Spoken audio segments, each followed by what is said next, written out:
back again. So this is what we're going to be working on next. Some really old, I don't know, really old, but they're pretty old German Halftracks. And those have been sitting in somebody's attic for a while, so I can already feel the. Oh, damn it! My garbage can's gone. All right, I'll be right back.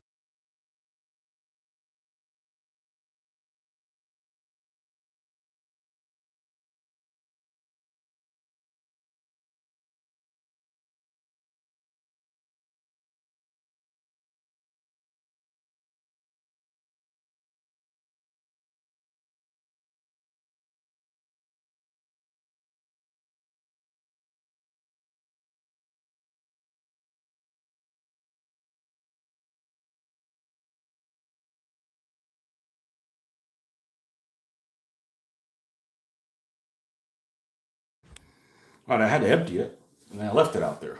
I needed an assistant. All right. I need to be more competent or have an assistant. Being more competent is a hell of a lot cheaper. Well, I would imagine. So we have a couple of these models that I picked up last weekend. I don't even know how much I got at those stores. I got those and a bunch of other stuff for like $20. So probably somewhere around $3 a piece or something like that. I've been sitting in somebody's attic for a long time. So much that they're almost toxic. So, and it's not just dust. It's like I don't know what it is, but they're pretty bad. I had all the models that were in this room at one point, and I literally got like sick. I lost my sense of smell for a couple days from them. Now, that sounds crazy, but it happened. It happened. I don't know that I have any allergies like that to think of, but I don't know what that means. I don't know how long they were, so I'm sure the plastic parts are fine. It's just the actual container. What's up, Jet? I'm sure the plastic stuff is fine. It's just instructions and so forth. So we're going to adjust the chat settings. All right, and then we'll get going. So I'm going to take look at both of these. One of these, this one in particular, is something that I've wanted for a long time because I needed the tracks. There's a scenario in one of the war game books that involves one of these guys trying to set up tracks, but we're going to pull this in, and there may be something's done to this. And I think most of the damage is on the box. Yeah, there's nothing left in that. Throw that thing away. And it looks like they've given it an overall coating of paint, painting things on the sprue. I know some people believe in that, but that's a bit ridiculous. Here's the actual bridging equipment, so forth. And we're just going to build this. The problem is we're going to have to scrape some of this off to make sure that the glue actually welds on there. But so we have that.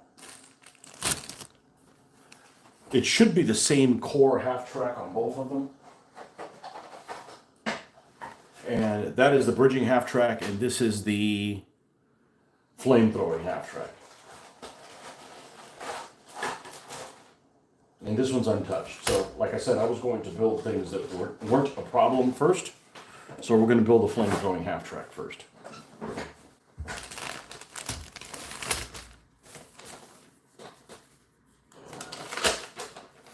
And the core parts is the same on both of them. Like, ooh, it gives you a little black and white picture. You know, hey, this is before the internet, folks. So, in a nutshell, this is just a standard half-track. Let's open this thing up. This is just a standard half-track with a couple of extra pieces. Now, the bad news about all of this is that this Halftrack, as far as I understand, is a kind of a unique model in that the core one that was used, I don't know if you can see it on here, actually has riveted construction. You can see these plates. There you go. That's a good picture. See, it's got all these rivets here on the side of the Halftrack. That was unusual.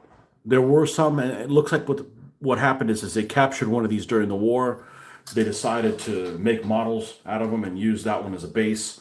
So you've got all of the Eschi Halftracks, the 251C models, all have the riveted construction, which is a more unique model. So I may build this as a regular Halftrack. I may build it as a flame-throwing Halftrack. I don't know. I don't have a flame-throwing Halftrack. The only difference on here is that you've got like these projectors that sit inside, and that's what does the thing. I actually would have preferred to have the flame-throwing Halftrack on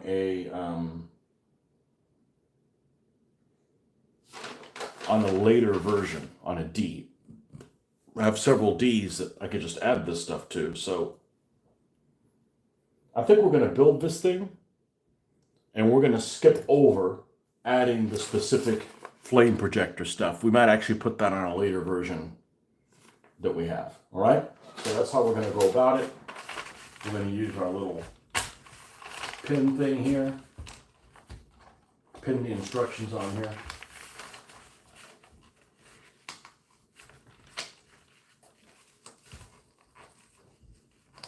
All right.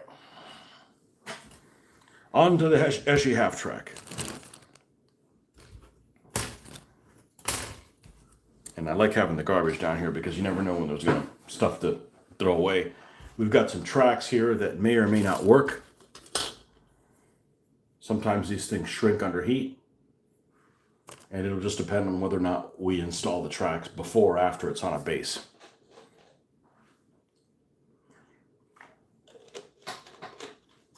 All right, first things first. Does it give us a whole hull? Look at this. No three-piece hull, just one-pieced hull. No drama. And these two figures it comes with are pretty decent looking figures. They really are. This guy have a bunch of different uses. He could be like a part of a gun crew or something like that. All right. So first things first, they want me to build the interior of the Halftrack. All right. So let's grab this piece here.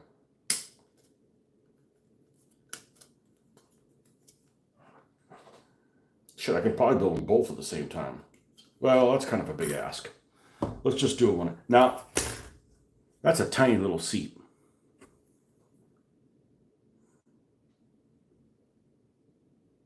That's like gotta get a midget to drive these things, and that doesn't really work in Nazi Germany because they shipped all the midgets out. Probably. We vacuumed this area. We got a lot of stuff knocked out in the last couple days. Been extremely productive.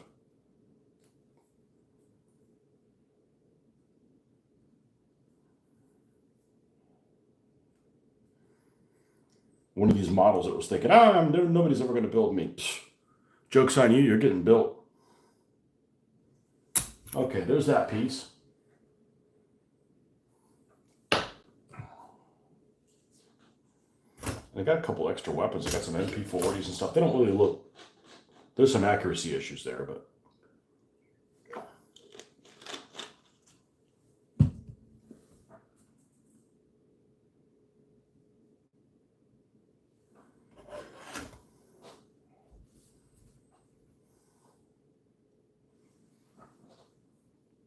All right, we need piece 58, which is a long bench seat. Goes on this side.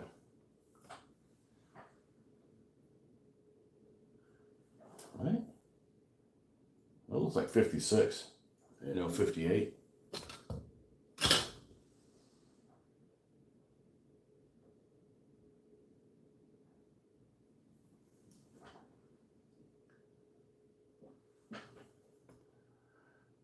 This is 58 and 59. These pieces here, and here there's 55 and 54. So we have numbering issues. We have incorrect numberings. Okay, well, we're going to use common sense here. And these are the two benches.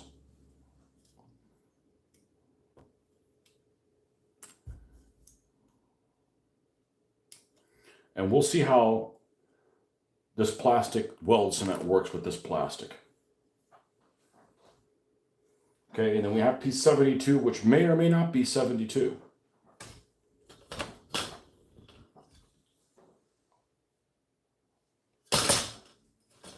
Should be this piece, whatever number this is. Doesn't even have a number. Now you know why this company went out of business, okay? Okay, that's that piece right there. And then we have 73. I wonder if they're going to ask me to put them in the correct places.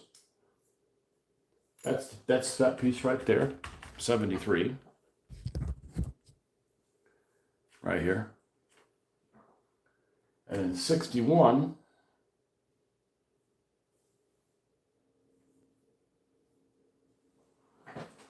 well, there is a guide over here. 61 is next to the two projectors. I wonder if that's different. Okay, 54 and 55 are these long ones. It's 54 and 55 here, but on this sprue, it's 58 and 59. Oh, we got the right ones. These have a moderate amount of flash on them. Now I could come in here and remove all these rivets, make it a version that's not riveted. Ain't nobody got time for that.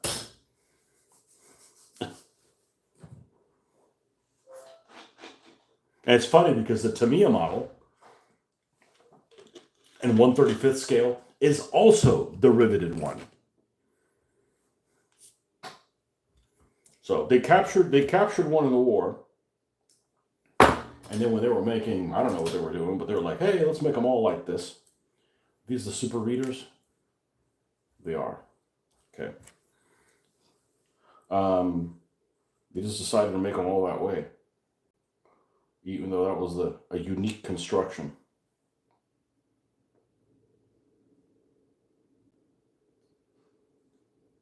Okay, so there's the bench seat on one side.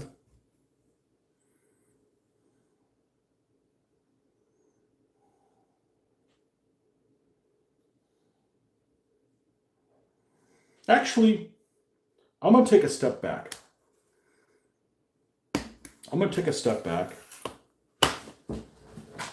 I picked up something that same weekend, also known as last week. And what I picked up was SDKFZ 251 Halftrack by Osprey.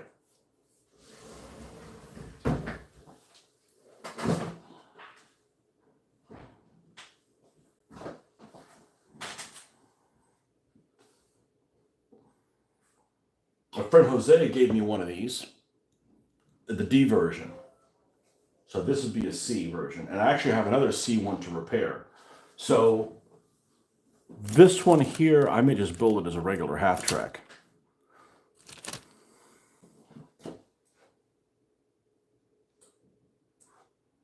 Let's see what's on here. The D model came out right after Kursk.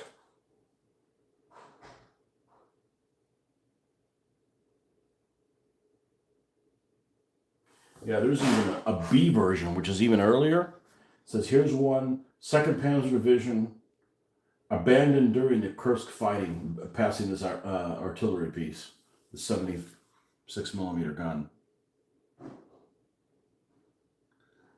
Yeah, see, this does not have the riveted construction. This does not have the riveted construction. This does not have the riveted construction.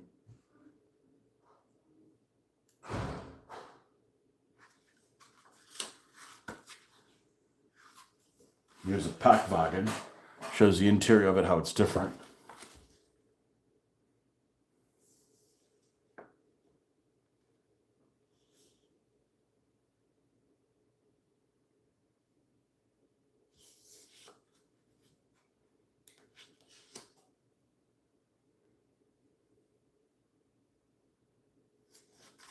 Here's a C with a flame projection.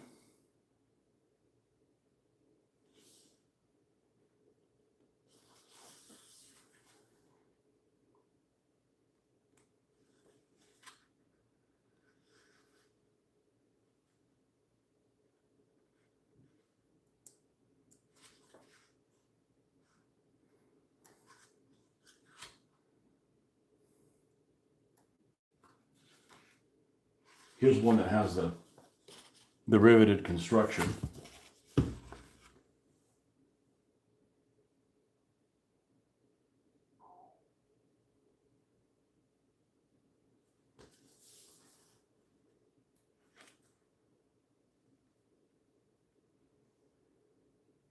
Here's another one with a riveted construction.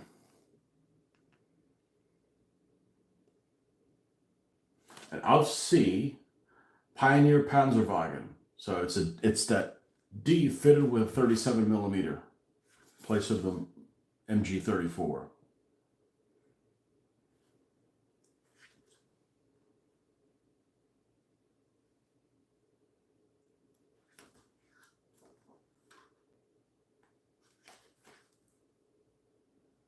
I have one from North Africa. That's enough. They weren't really common in North Africa. Good evening, Ben. Gonna do some Bloody Jerry's.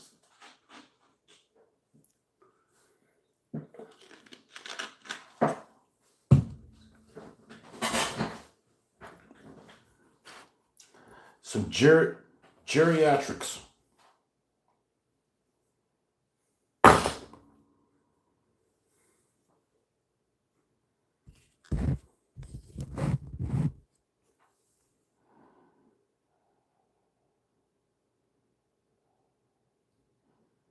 I'm going to leave this evening to go to the hobby store and pick up a thing to put the plane on.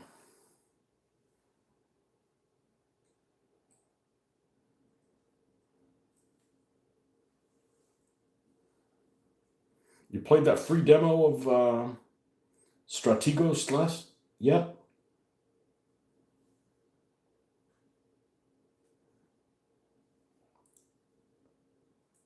I downloaded it, booted it up, turned it on, saw that it looks just like the interface of everything of the Total War games, and said, yeah, I'll play this later. Haven't gotten around to it.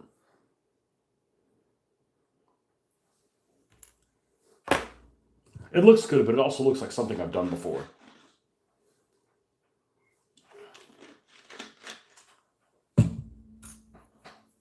Lots of flash here. It's almost like it's an Airfix kit. Lots of flash.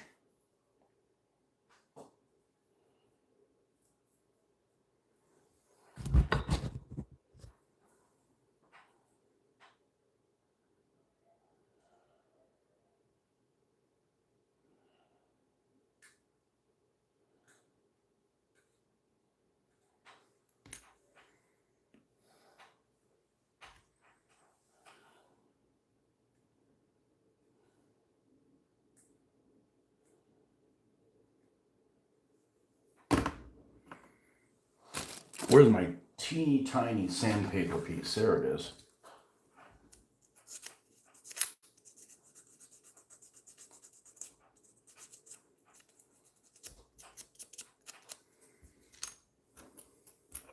And then this one is just a crustacean of flash. I'm not even sure what I'm looking at.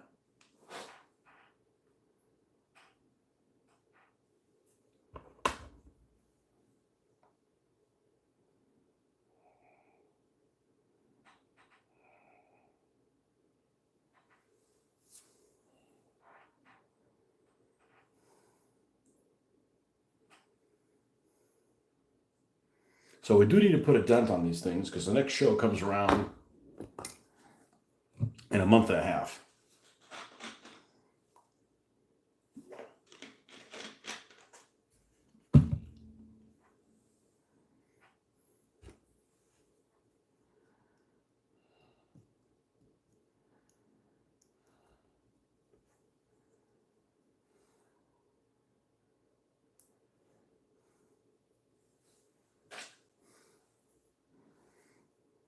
Yeah, I had lunch, cleaned this area up, put away some laundry, and I'm back.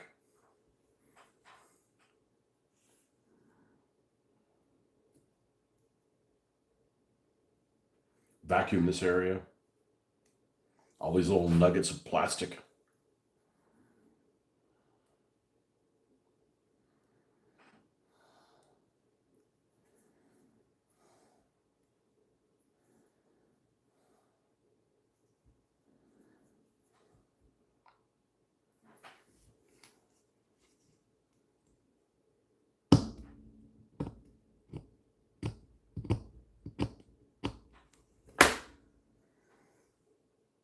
As much as I dislike flash on metal, white metal things is the real problem. You blunt everything that you use to clean the flash off. You got to use excessive force to take that stuff off, which means, if you lose control of it, that's where you can cut yourself.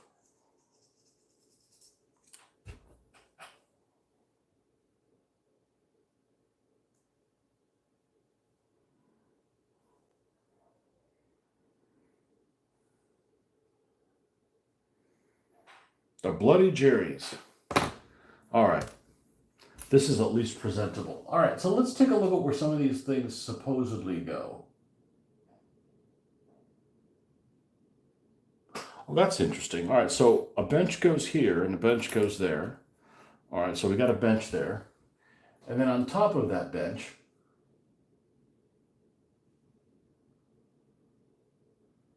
I see there's some things that go to the back. All right.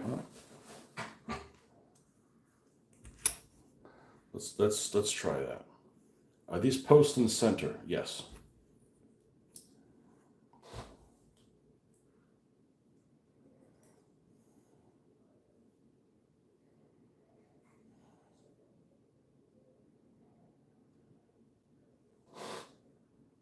Okay, the posts fit there.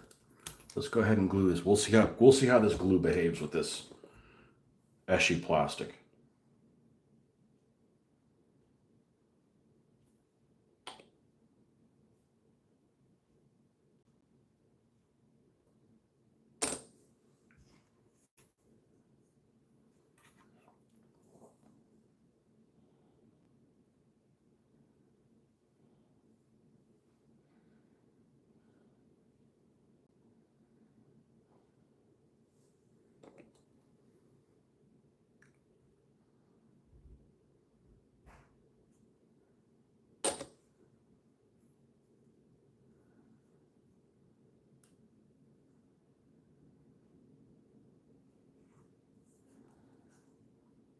Okay. And then we'll do the same on the other side.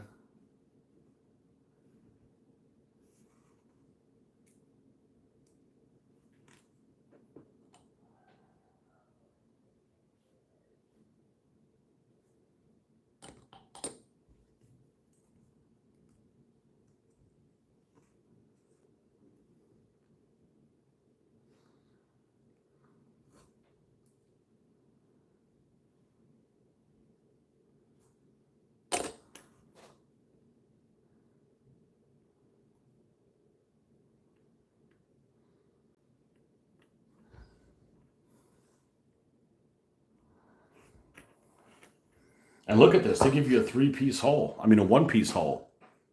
Hallelujah.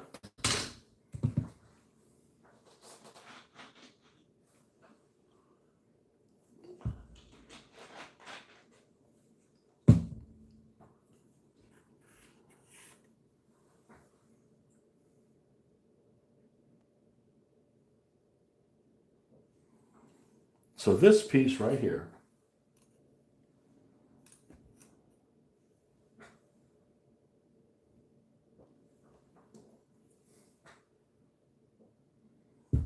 interesting.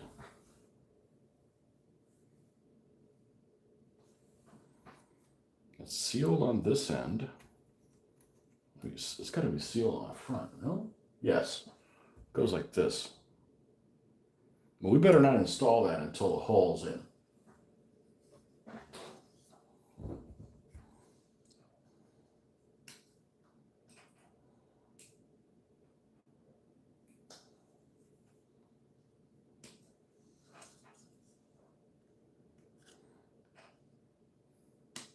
Are sailing games popular in the UK? Yeah, like Trafalgar stuff? I'd imagine it is.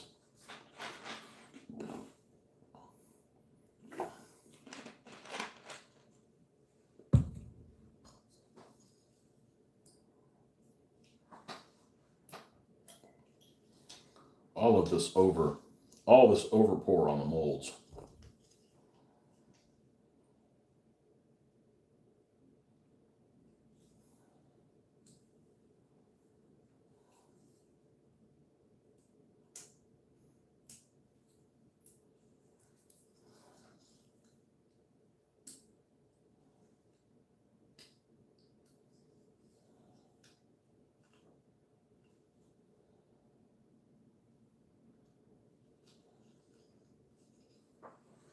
Not that I see myself. There's not many companies that do them. There must be a player base. Yeah, I don't like them because I don't find that like the French and the British ships look discernibly different from each other. That's the reason why. That's the biggest reason why. You can't just go like, oh, that looks like the Graf Spee or that looks like the Repulse or something. No, that looks like a three-masted whatever. I'm like, okay, which one is it? I don't know. What color are the gun ports? Like, if the gun ports are the only difference, I'm like, that's freaking boring.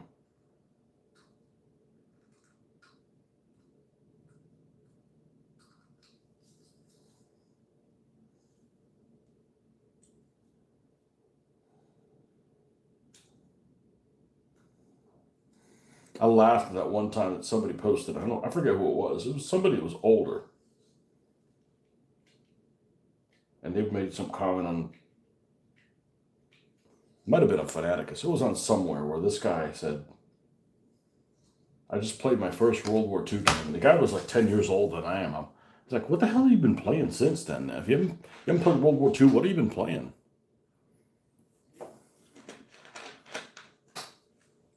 What else is there?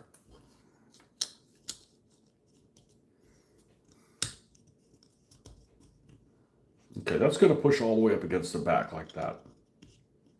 Okay, so you know what that's going to be like that. This piece is open.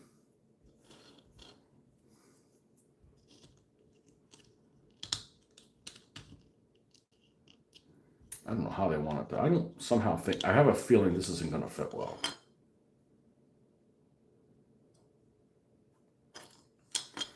I'm not a big fan of these Italians, of these Eschi Italians.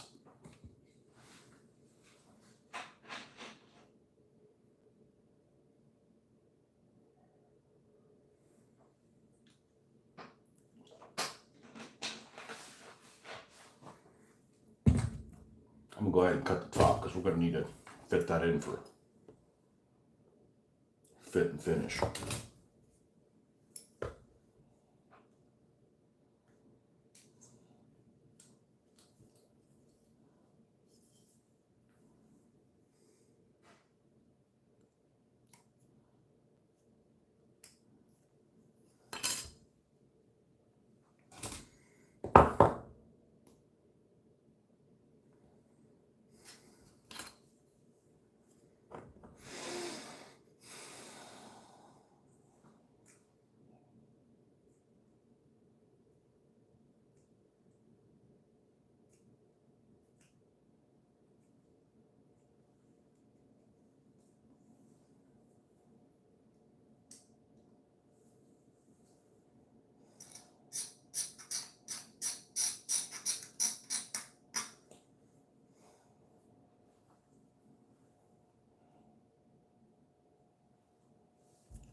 Wow, some pegs. Some pegs so we can line this thing up. Not that it's particularly difficult, but civilization.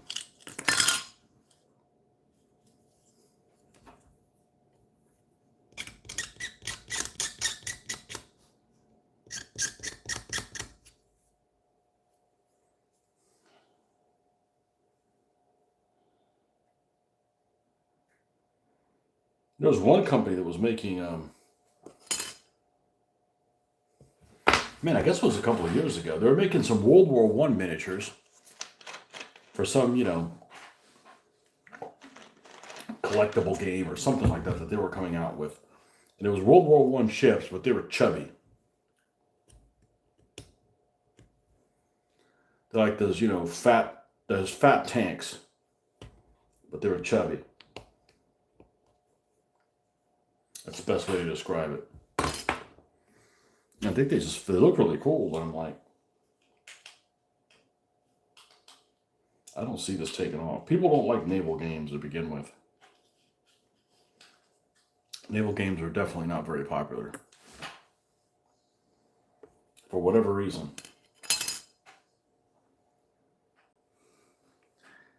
Nipping to the Emporium.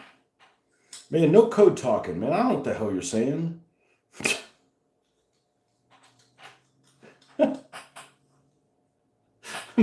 I could be like you. Gonna go take a dump or something. I'm gonna go nipping at the Emporium.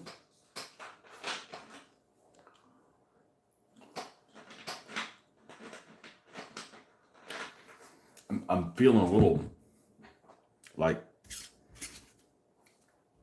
coffee may need to make a revisit here. So if I put this here, and I put this here, what's it gonna look like?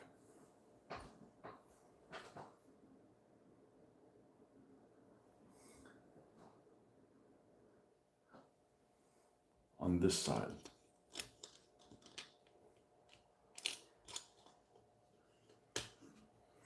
Vague ass instructions.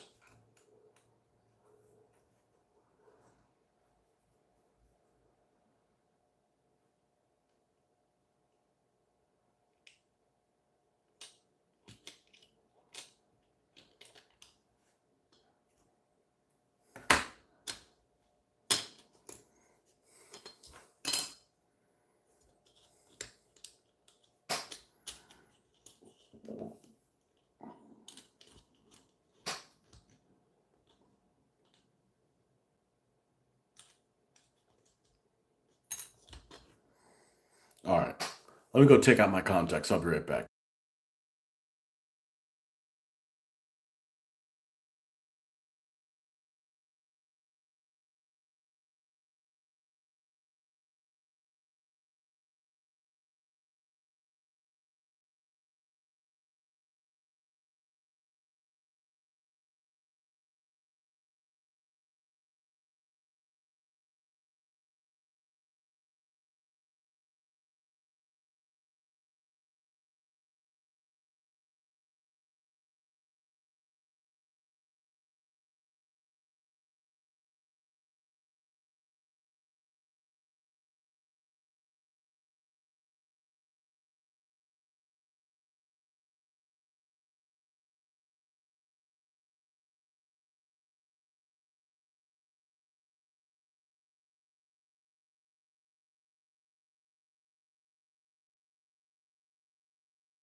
Okay.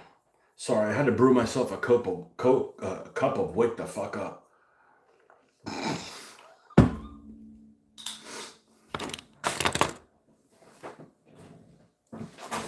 Yeah, the seats here, absurd. These are like 10 millimeter seats. They're tiny. The smallest booties of all.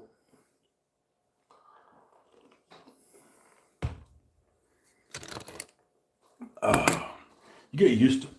I never used to model with my contacts out. Never. I always just have contacts in. I just do this in 2020. But man, just having this built-in magnifier it's easy on the eyes for starters. All right, let's see what's going on here because we got some fittage situations here.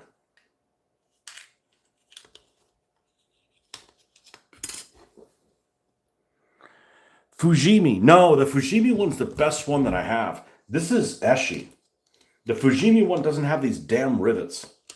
I have a Fujimi. That's probably the best one that I have. I have a Matchbox one, a Fujimi, another one of these Eshis. Now I got two more Eshis. But the Eshi ones have, just like the Tamiya and 135th, their half track has all the measles. You know, it has those little rivet things. I generally like things that have rivets on them. I don't like these with rivets. Rivets and trivets. So you're telling me this is supposed to sit up here on top of the seat? I don't know. I don't know about all that. I don't know about all that. What are these instructions? These are the instructions for the assault bridge one. Okay. What's different about that one?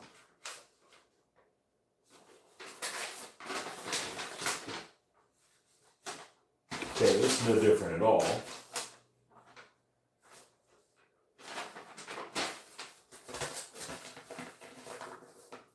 These are other instructions about the assault bridge, because there's actually two of them.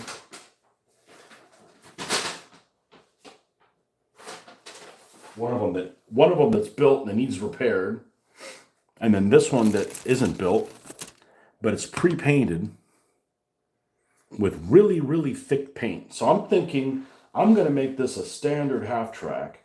We're going to sand some of this paint off, or maybe not. And this is going to be a snow one. We're going to use it for carry some troops of the 6th Panzer Division for Wintergewitter.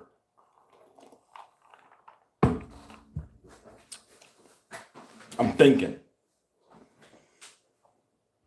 And we can use this one as a Dunkelgelb one with the flamethrower things like it's supposed to be, but it's these are frustrating as shit for kids, man. I remember building these things as kids. They just make you want to just hurt somebody.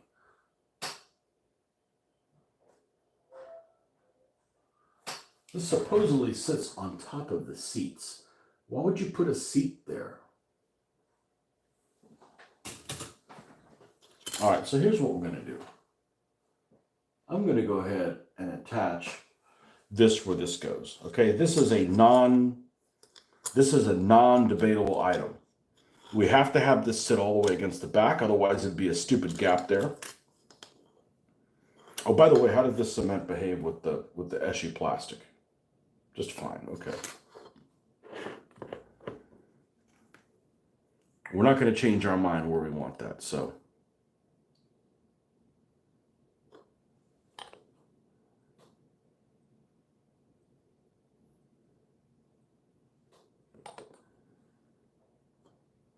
Actually, let's put it down, and then we'll dribble it on the side.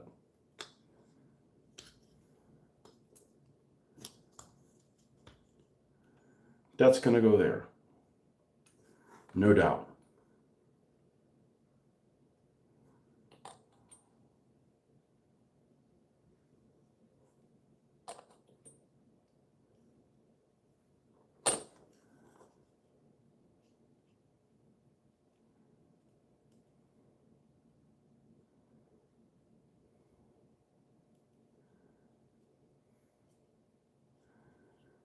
That's where it's going to sit. All right, we're going to go ahead and make the console. Let's cut that console out. The console is section 30.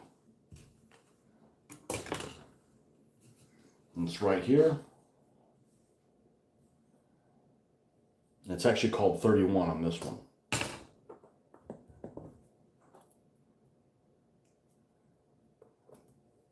Actually, a pretty nice looking console. Okay, and it has a steering. Number one. Well, it should be the only steering wheel on here. And I doubt this will be accurate. Because that steering wheel, I've seen videos of people steering it, and they sit almost laying down. They're laying way down. They're laying way down on this thing, almost like lean back like this. And the steering wheel is like this. It's almost like facing up. You know, it's not in a traditional steering wheel.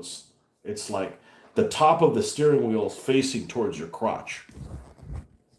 And it doesn't look like it'd be very fun to drive over long distances, regardless of who you want to run, who you really enjoy running over. So this is 100% wrong. The way this is, they have this thing connected like a standard steering wheel, and it's just not that way.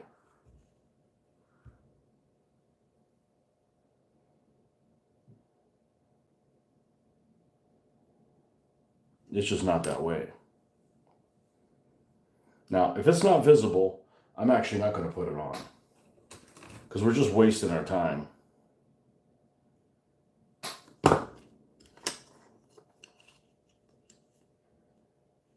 It's not visible. So I am going to put the console in, but I'm not going to put the steering wheel in,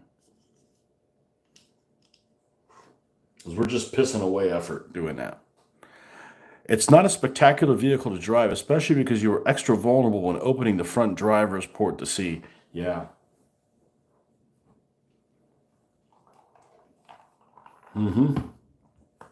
Now, it seems to me like it had twice as much armor as the American Half-Track. Like, of all the Half-Tracks, which there aren't that many, it had the best armor. And I don't know that it was that unreliable of a vehicle, you know, from a German standpoint. It's a lot of people's favorite vehicle. Lots of people like the German. I like how they look. We don't need to lose power.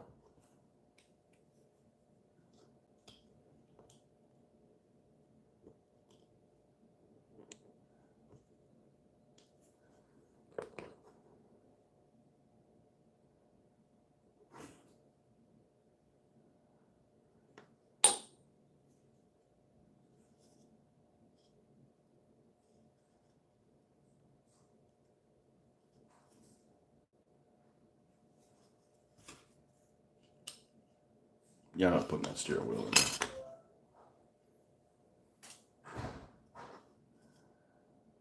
Okay. Especially because it's wrong.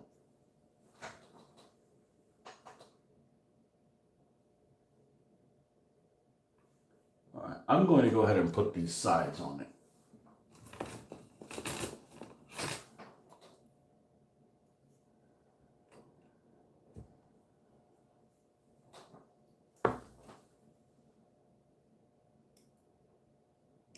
Yeah, I have a Matchbox one, which is a B. I have the Fujimi one, which is the best looking one I have, which is a C. I'm sorry. It's a C. I have one of these. That's also a C. I have one by Frontline, which is a D. Jose gave me like 7 of them. They're all Ds, 3D printed. Those are all nice.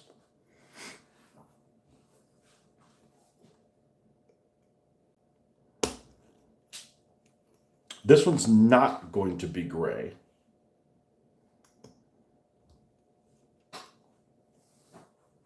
A gray-based vehicle. You're back. What is it that you went to the Emporium? What the hell's an Emporium? A porno shop or something? One of those words that doesn't get used on this side of the pond.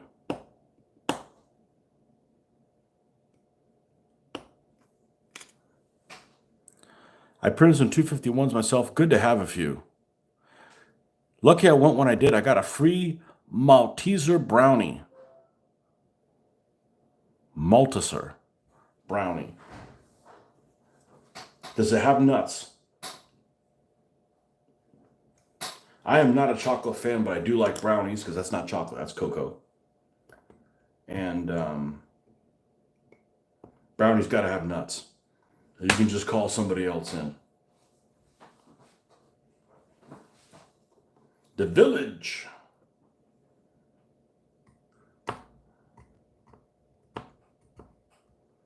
You work remote, right? So you could like work from, you could work for some place that's based in a big city and you're just minding your own business, not having to deal with deviants from a big city. It's a pretty sweet deal. You don't have Maltesers in America. I don't know what they are. I'm sure we do. We don't have beans and toast. Not together.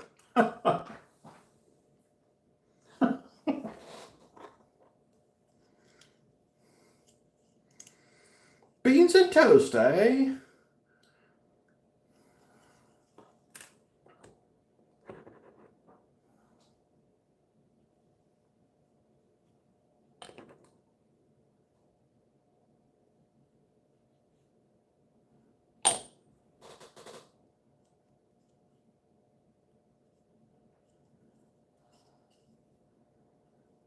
Malteser brownie.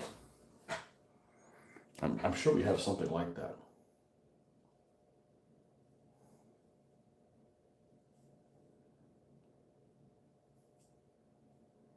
We don't have a big footprint of British foods.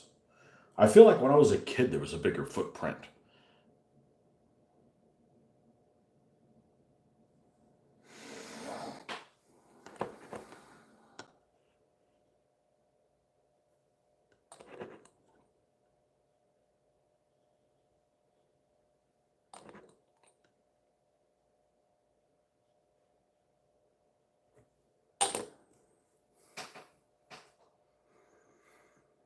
Hershey Whoppers.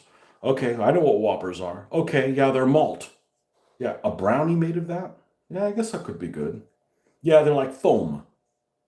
They're almost like, yeah, I mean, it's not something I buy, but that's one of the things that you like only eat like at Halloween. They give those things out at Halloween. Whoppers.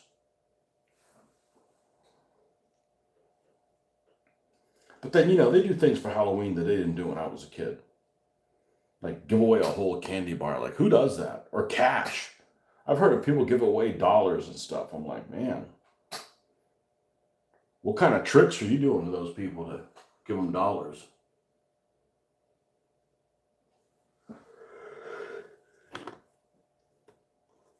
All right. Now it's starting to look a little better.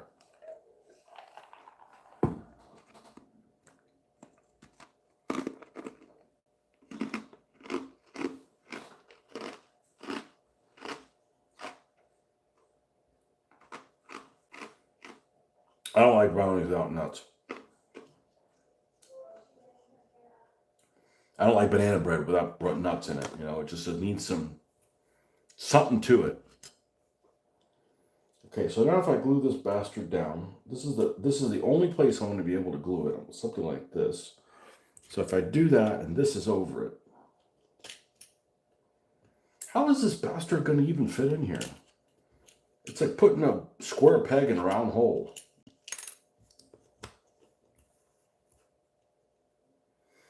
Damn you, silly ass Italians.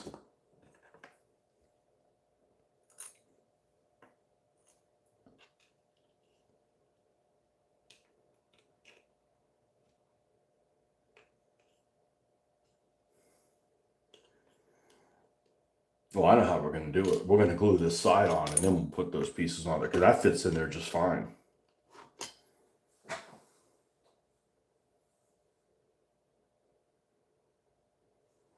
Man, I'm concerned that the inside of this looks like that to begin with. Let's go look at some pictures.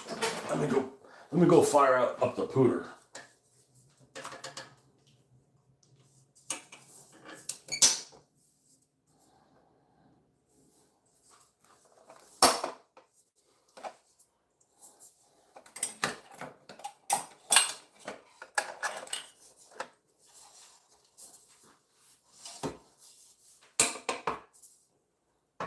Yeah, so what do I call my guy that bagpiper? What's his last name going to be? MacGuffin? It's a MacGuffin burger.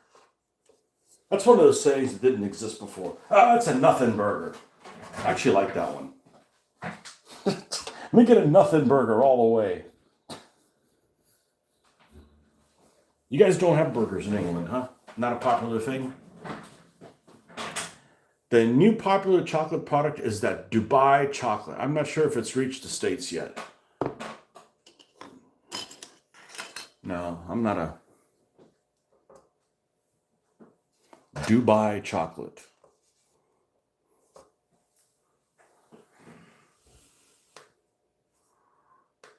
Nope.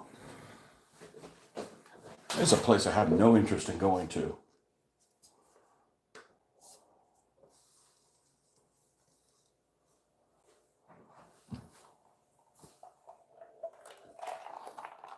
Hell, I haven't even been to Vegas. Let's see here. Yeah, let's bring you guys along with me. Nothing here you can't see.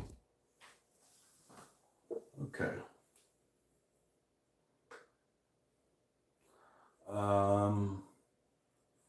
SDKFZ 251/16 interior images.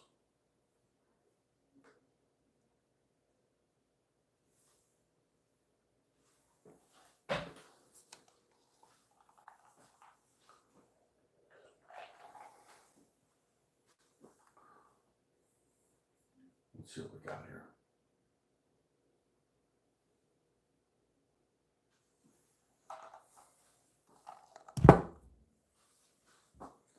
What am I looking at?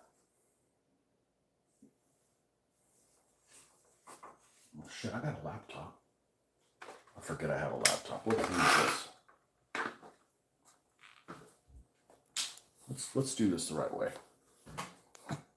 As I drop this thing on the ground.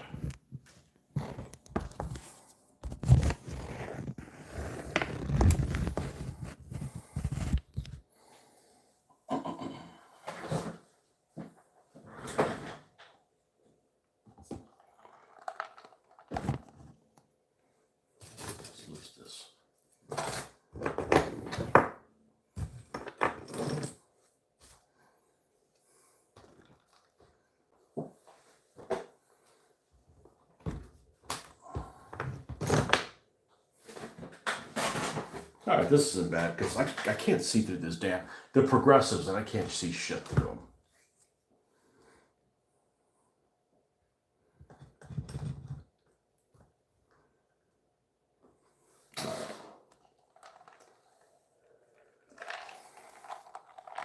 Shit, I probably could stand and have this thing here the whole time.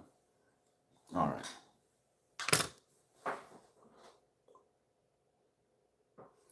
We've got a couple of projectors, and let me guess, they probably don't have hoses in them. Well, I would have to put that. You're gonna have to do that.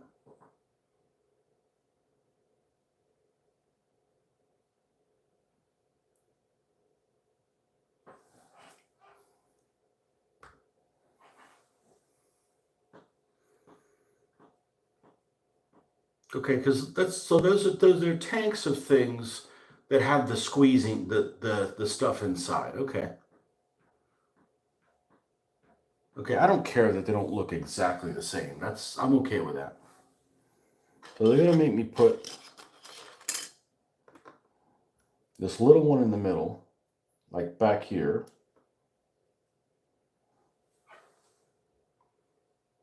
All right, something like that. And they say to put this large one here and this smaller one like here, but they're over the bench.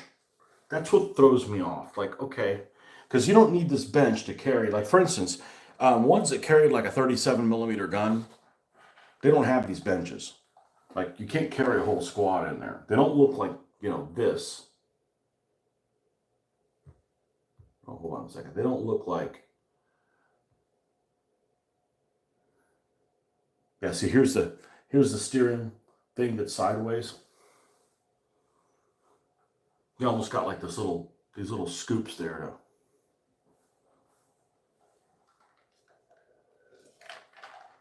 You can drop grenades and shit like that. Rifle racks here on the side, but that's just a regular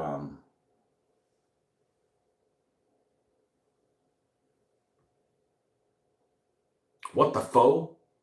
SDKFZ pet. All right, let's go visit the site. Doesn't support a secure connection. Nope. Not going to go there.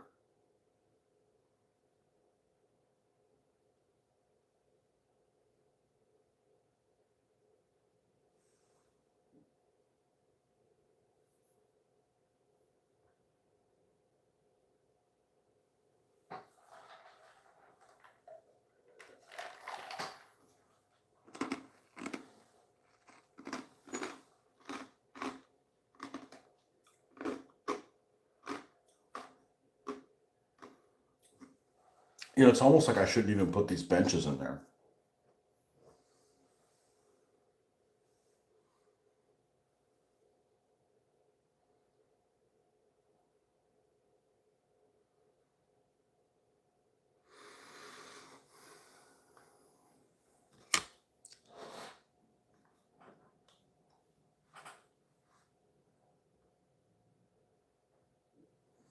Here's from one from On the Way, which is a great site.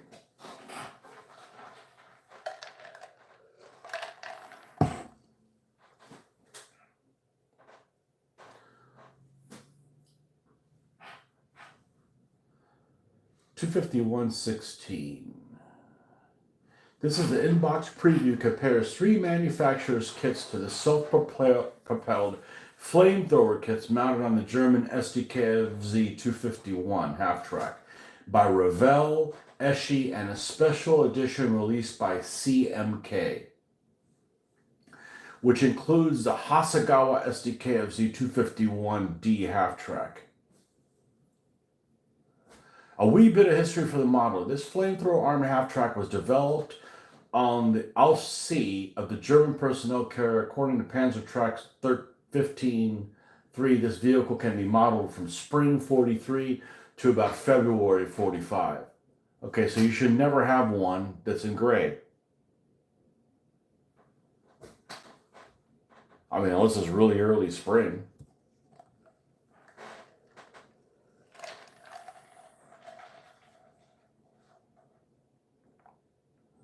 Panzertrack 15.3 gives a good brief explanation of organization and combat tactics of the Flammpanzer units.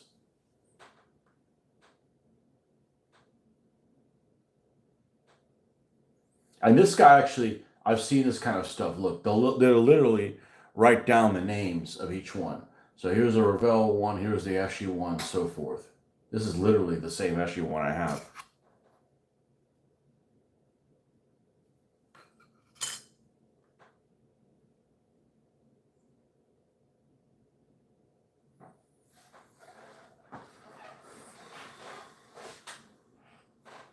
Are they all riveted? No, Revell's is not. Okay. Both are reasonably accurate scale representations between the Revell's welded construction and the Eschi's riveted construction, particularly with the engine hoods on the sides. Pay particular attention to these differences if you wish to convert the Eschi hull to a welded construction.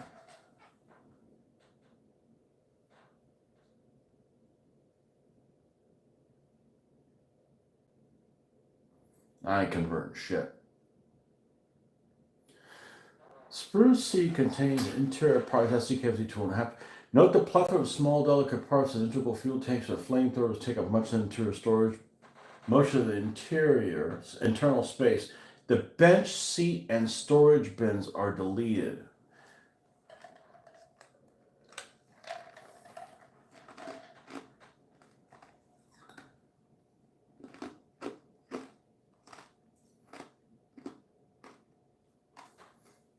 The question is this the sprue of mine or the sprue on the Revell?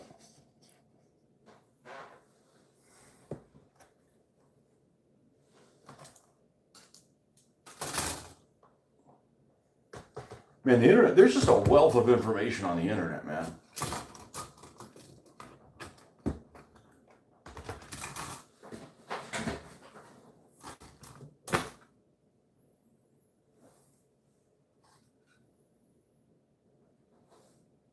This is not the Eschi parts.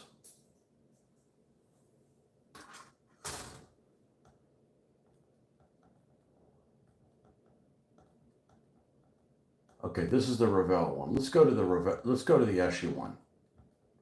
Here we go. Let's read what they say here.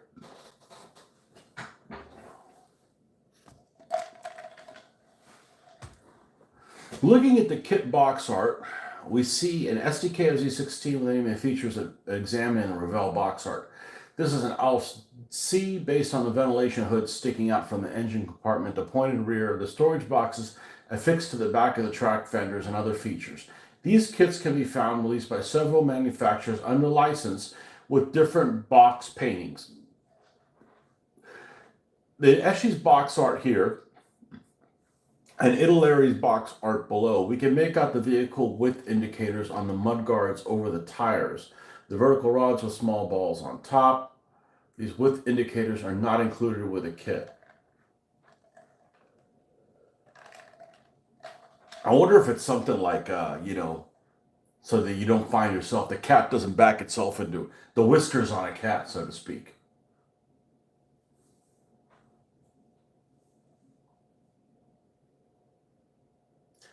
A difference here from the Revell 251-6 is 16 is the lack of MG34 machine gun and protective shield at the front above the driver's compartment, and visible rivets holding the armor plates together. What I have read that the riveted 251 half-tracks were those assembled in Czechoslovakia before the factory switched to welded construction.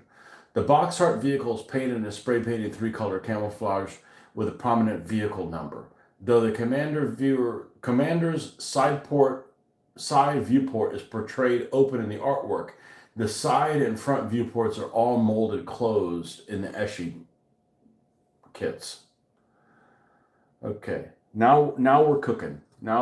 This is what we have here. This is the piece that we have here. With this model kits and Eschi campaigns, 24 packs of styrene. So, in my opinion, the band tracks are abysmal compared to what we have today. Well, I'm sorry, that's what I got for $2 fucking.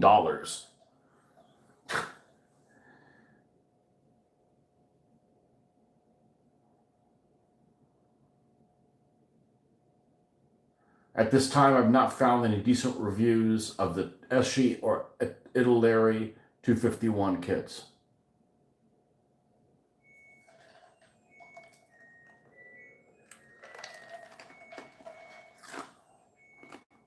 Above is Eschi and Aguilar sprue holding 251 hole interior details over part of the hull. The interiors of the Eschi are lacking in most appropriate detail, but in this case, for a real 251-16, much of the incorrect bench seating and missing storage bins are not installed anyway. In addition to the incorrect fuel tanks, the kit is lacking an accurate flame fuel pump, supposed to be located at the rear on the floor. I guess that would be this piece right here. It's not accurate. Well, excuse me.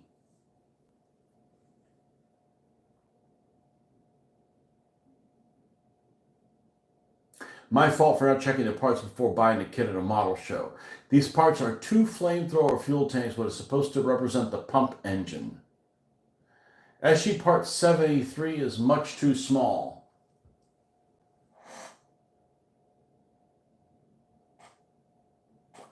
Okay, that's the tank that's on this side. This one's much too small.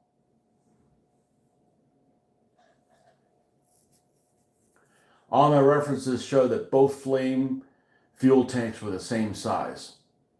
Okay, the Aguilar kit does come with a pair of very nice MG34 machine guns. This kit is molded in tan styrene plastic, although you might find it in gray or pale plastic.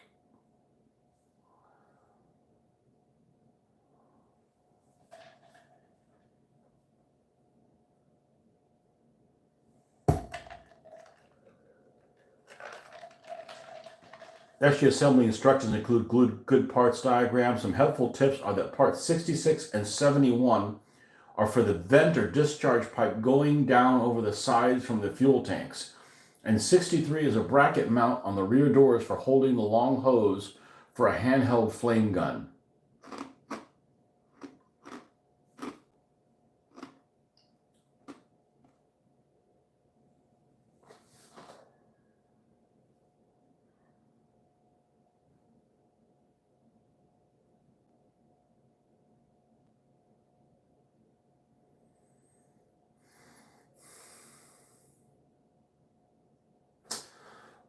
I I don't know. I don't know that I'm going to make this a flamethrower. I think I'm just going to make it a standard half track. I don't need a German flamethrower half track that bad. I'm just going to make it a standard half track.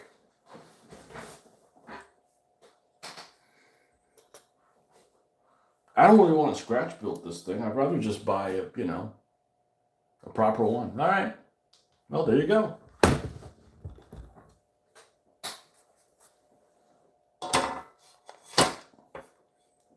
Standard German half track. I need some German half tracks to go into the freaking snow anyways. Okay. So with that said, these three pieces don't need to go, and I can keep the benches. I don't have to destroy all the benches. Okay. All right. That's why God gave us a brain, so we can use it. So just negate all this stuff. We are going to put the machine gun up here. There's going to be a pencil mount machine gun. I should be able to glue this closed at this point. But it's not hurting anything not being glued together. Okay, it wants us to do a shitload of suspension. I think that's what we need to do at this point.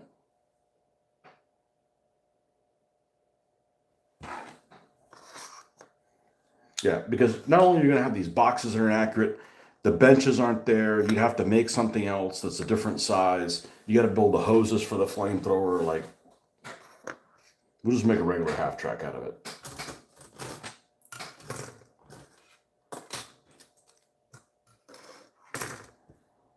I'd want a D flamethrower half track anyways. They didn't come out until 43, which means there's probably not very many of them that are the C model, and there's probably not very many of them that are the C model that have rivets. It's kind of a unique vehicle.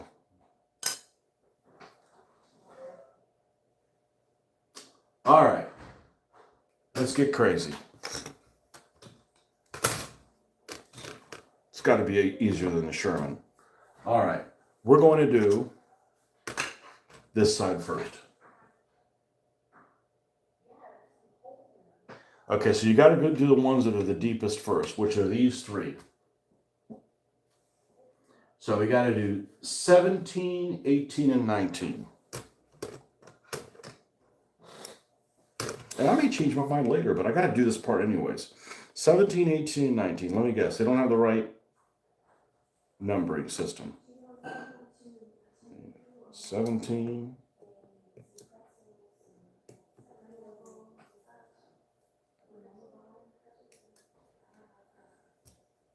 18.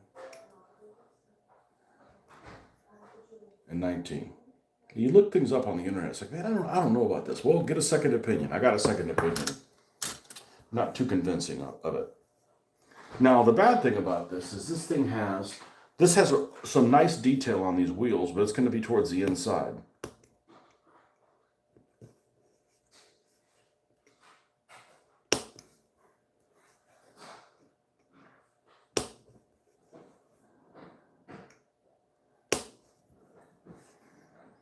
The good news is this is so small, so thin, I shouldn't have to scrape the edge. So those 3 pieces are done. I'm going to do the same 3 on the opposite side, and we'll do all those interiors together, because that literally took no time at all. Okay, so the other 3 pieces should be 11, 12, and 20. So here's 12, here's 11, and 20.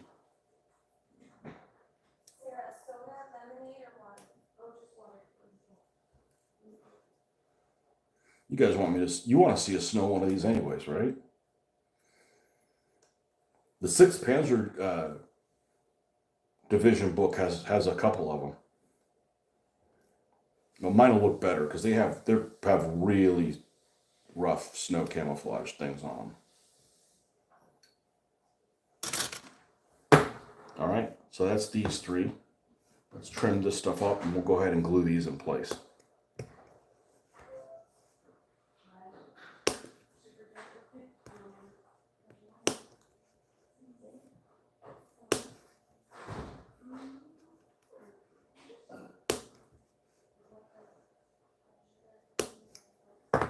All right, and these go on the inside.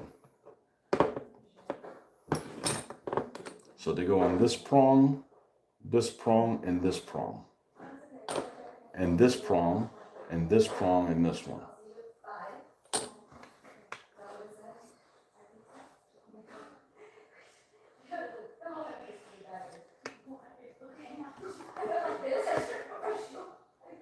Okay, we'll use this to push it in place.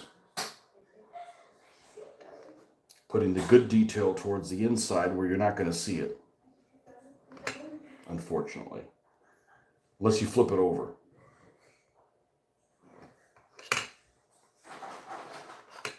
And then this one as well. And we'll go to this side, we'll give them a refresher.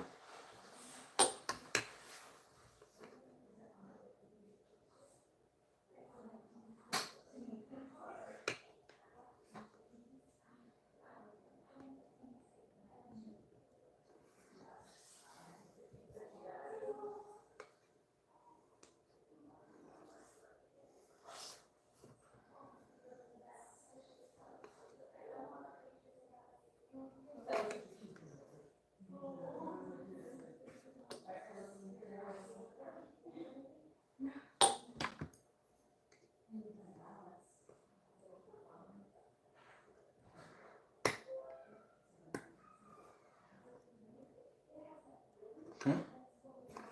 That's all good and relatively upright in location. All right. Now we'll do the next row in, which is 10, 13, 14, and 15.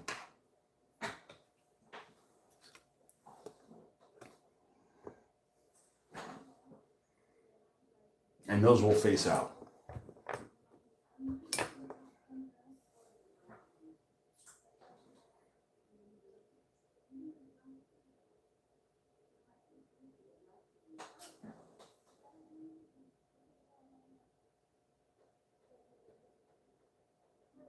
Ten.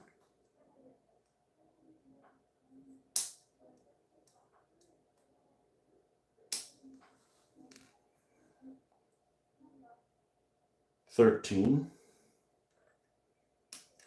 14, and 15.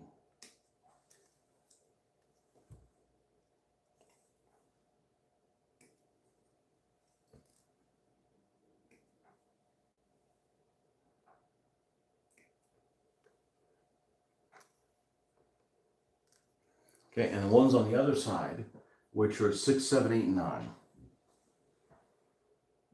Yes.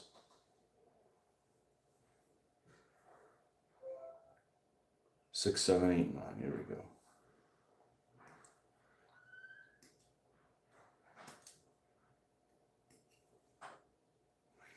The drive tires actually look really good on this vehicle.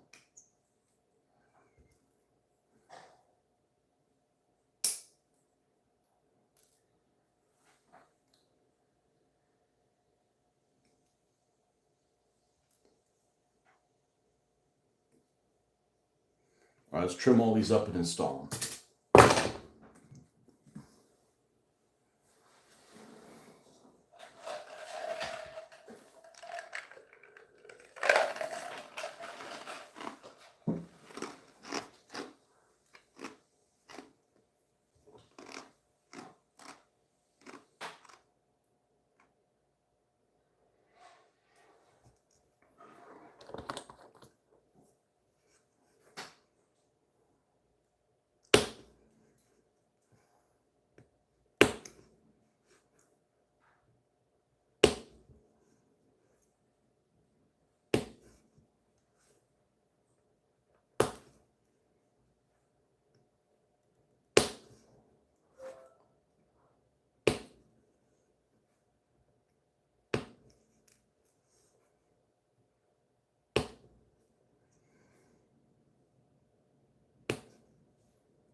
Now, unfortunately,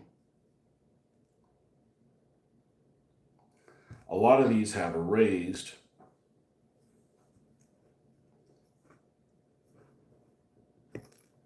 portion on these wheels. We locked up? Okay.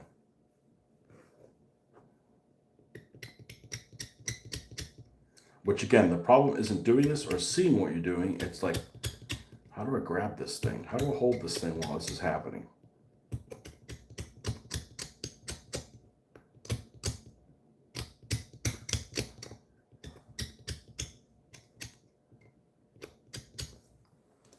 One.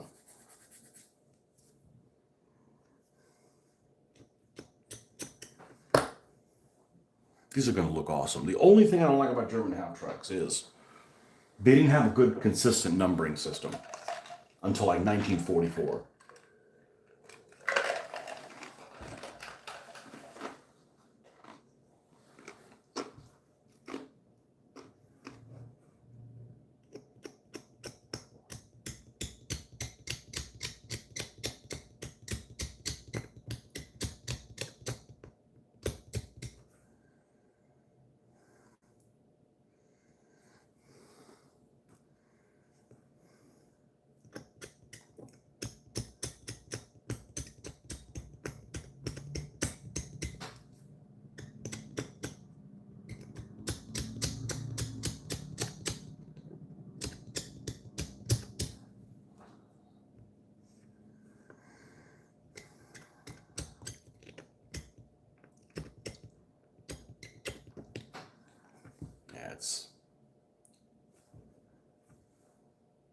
It's hell on fingertips. And not just because you're cutting yourself, it's because you're putting all the pressure on to keep this thing from moving.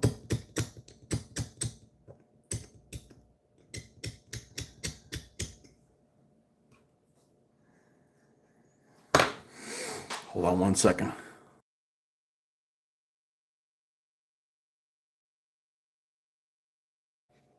Okay.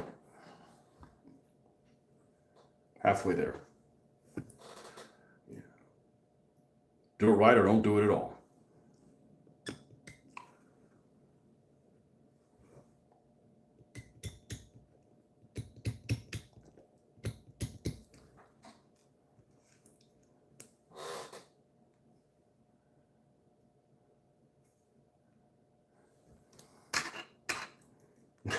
As I stop doing it. Well, I mean, if it's not really bad, it's not going to be noticeable. Those first couple were pretty raised. Okay. So these go all on this section, and the ones on the end tie in on these. So it's like you've got three wheels that are halvesies towards the inside, separated by the other part, and then you've got these four of them that are both sided. So these are going to go not both sided, but they're not separated. They're just one piece.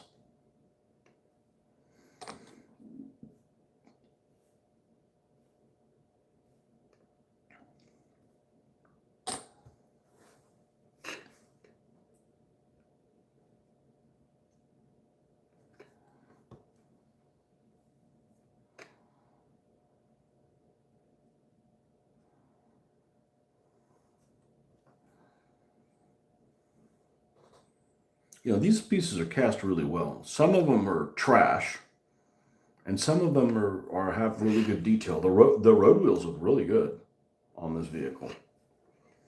No idler wheel on these.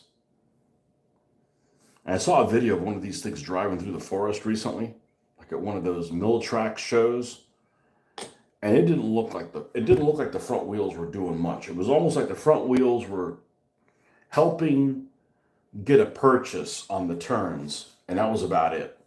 Because they're not powered. The front wheels aren't powered on this thing.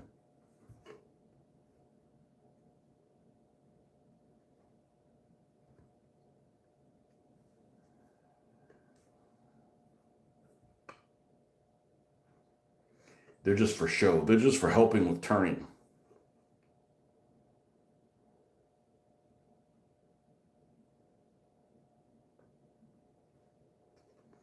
It's almost like a rudder at the front.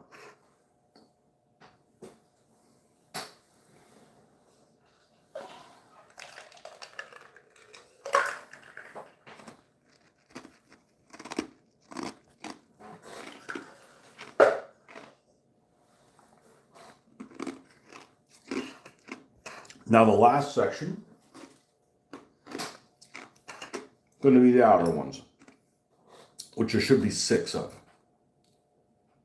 1, 2, 3, 4, 5, 6, and 1, 2, 3, 4, 5, 6. Okay. Set that off to the side. Yeah, I'm actually surprised. These figures look pretty darn good.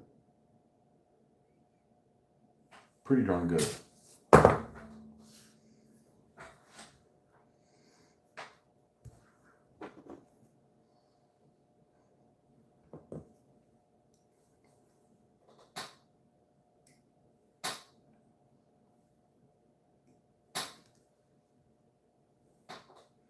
You guys have had a lot of companies in the last couple of years that have gone out of business in the UK due to this 20 mil stuff. So maybe the 20 mil stuff isn't selling that well over there either. Armor Fast just disappeared. I mean, Armor Fast isn't terrible, but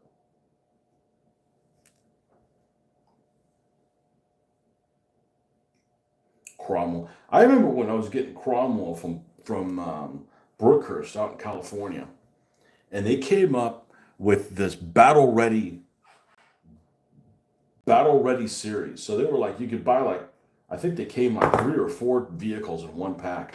And they're expensive, like $40 or something like that back then. But Cromwell stuff has incredible detail.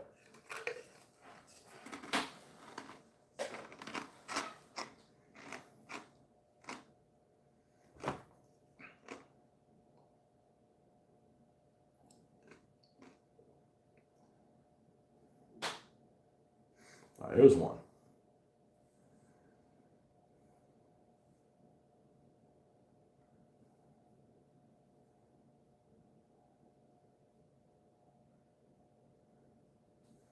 There's 2.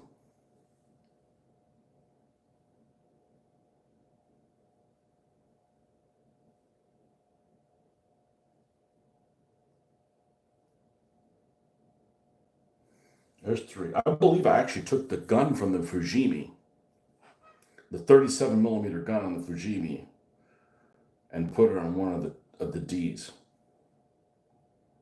that are 3D printed.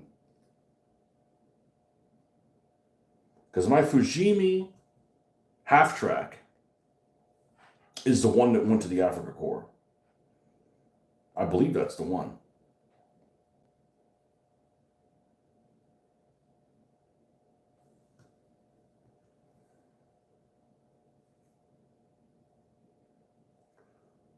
Let me know, Maroon, if you're still here. I'll show you.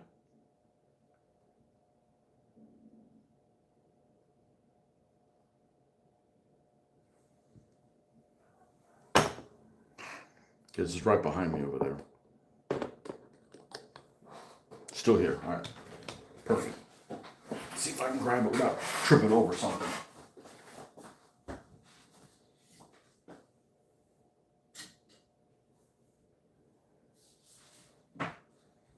And this one actually, I was able to put the Crooked Spider decals on it. The Crooked Coconut decals. So we're going to cover them up.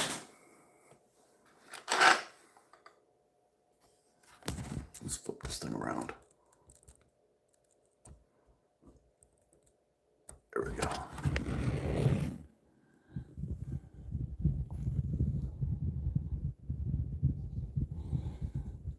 That's the Fujimi one.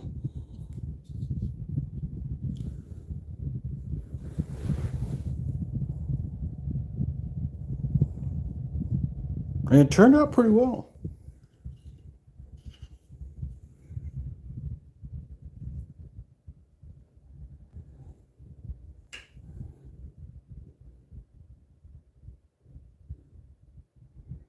I decided not to install the MG34 in the back. I figured the crew takes that one with them. It's been dinged up. Like I lost the headlamps in travel, so it got shot up and doesn't have them. It's 176, so it's a little smaller, but I liked that it had the little rubber tires on the front. I thought that was cute. One of the ones I had didn't have interior, so I had to make it. That would have been perfect for like the pack, because the pack shouldn't have these benches. Because it came with the stuff to make a 250-110.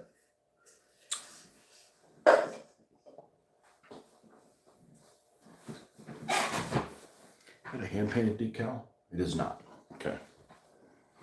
A hand-painted decal. Well, then it's not a decal at all. All right, here we go. I think we got all that, right? Now, here we go.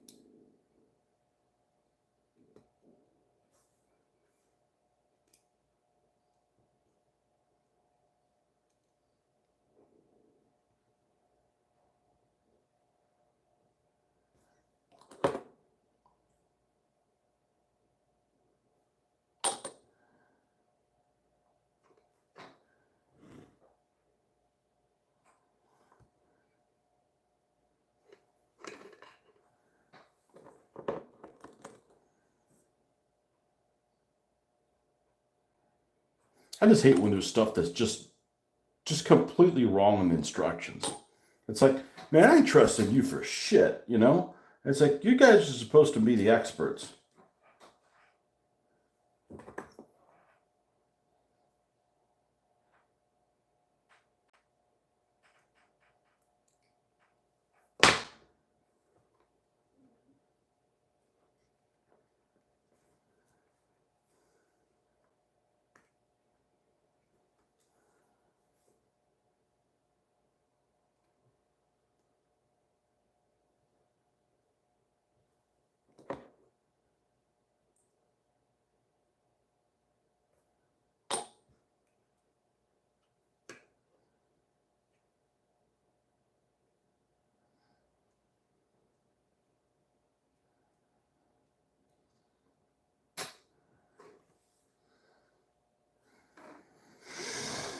Okay, so we got that done. Let's do the two sprockets. See, in the past, I would have been worried about, like, man, what if I put too much tension on the track and it puts too much pressure on this and breaks it? Like, nope, we got this down. Because if it's too tight, what I'll do is when I staple it together, I'll just add a little bit of slack to it. Actually, this This actually, I don't know if you can tell, but this track is held down. I tied it with string.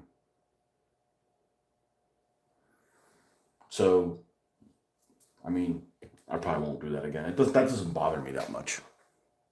It's the absolute best. The instructions are all jacked up, and it's really bad photocopy of them. Add in some mystery, illness, dust, and life is good. Yeah, there's something definitely. It's not too bad, but I can feel it. I can feel it in my throat.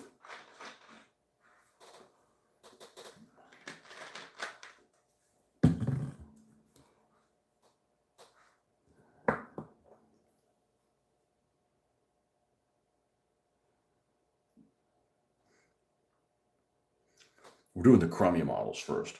We'll leave the dragon ones for last. Like the Farfignugan and the Farfignugan sounds like a German candy bar.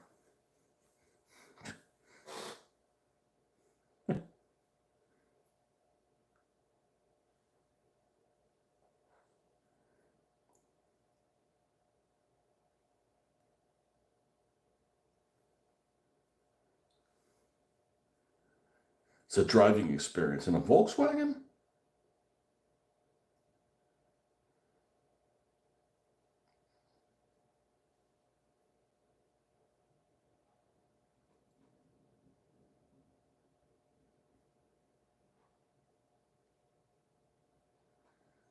Volkswagens are too expensive for what they are here in the States.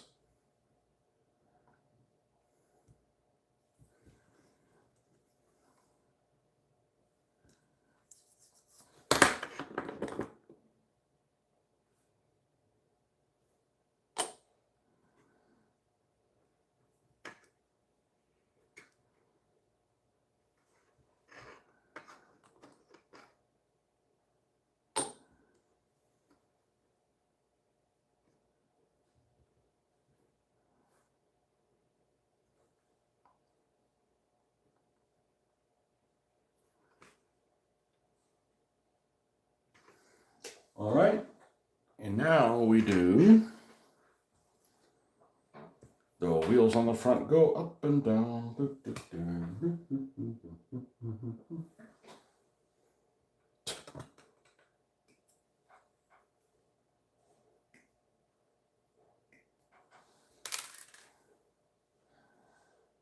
This is the rear doors.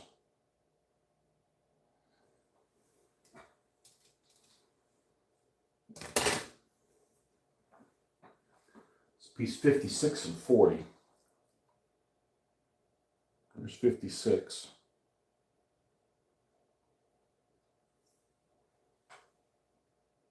'41 is the new 40. What's up, Marcus?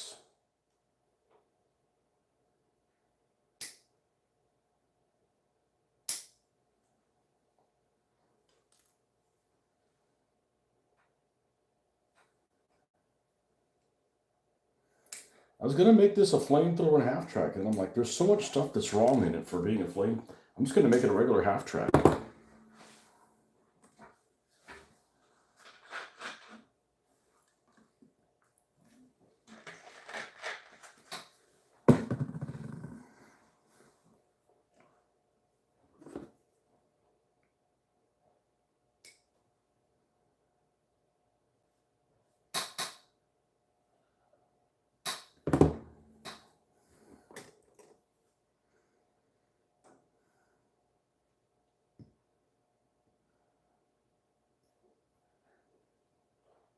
Okay.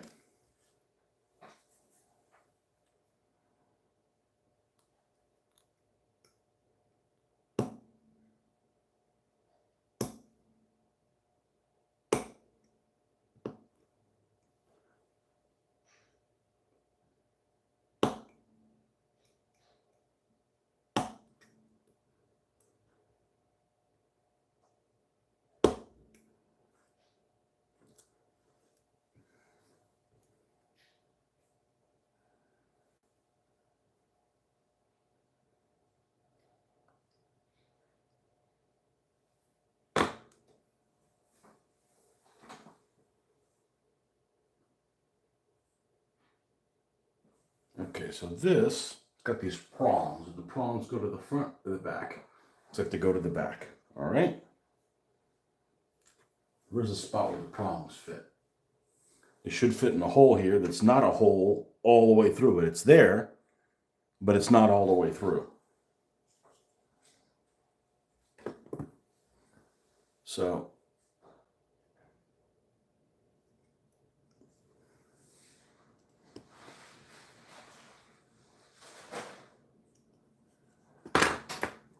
do it like this. This faces the back.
Okay, sorry about that. Uh, Love it. He's got too many good things. Oh man, hold on a second here.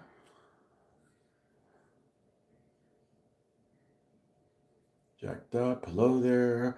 I see Tony got tired of the Yanks. Well, I gotta mix it up. I mean, I don't want to sound like a what would be somebody who does Allied stuff and never builds any German stuff. Ben knows. He knew. Ben knows all the boo terminology.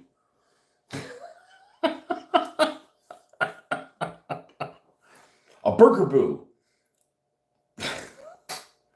No, they're not all Americans. Um, no, and I'm going to try to make the Daimler not desert, meaning it could be Tunisia or Italy. I don't think I'm going to make it Northwest Europe. That that drabs a bit much, you know. But found this kid a good rummage through a review or two on the way. Decide what to do with it. Yeah, yeah. There's some great stuff on the internet. Great stuff on the internet. Any good to work on. I understand the problem all too well. Yeah. So my goal, the next model show is in.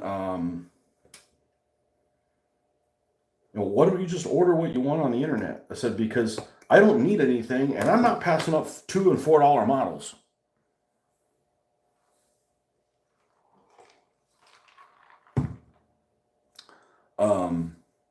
My goal is to have everything built by June 21st. Pretty easy goal to do at this point. And I'm not going to rush painting them. I'm not really rushing building them. I feel like building shit, you know?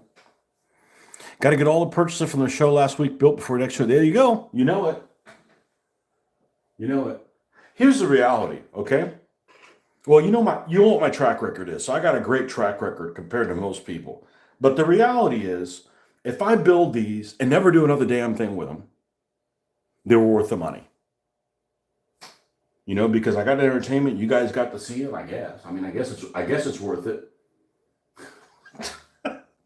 You're getting some kind of a yucks out of it or something. I don't know.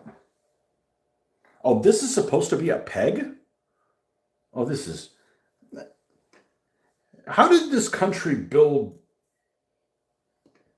race cars? Like this is trash. This is some trash. What?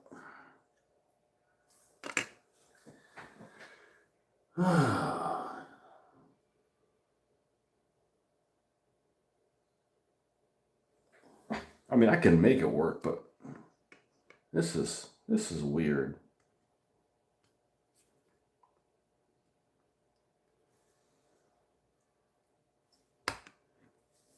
I'd look at my other model, but I probably didn't build that right. I don't want to trust things that I built 30 years ago.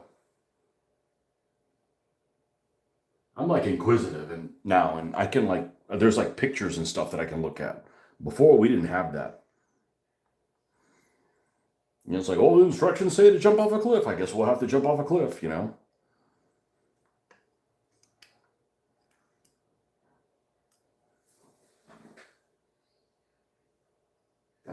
That piece looks nothing like it.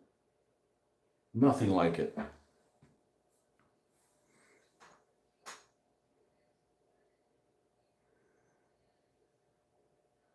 It's worse than that. Chad's almost back from his time. He is?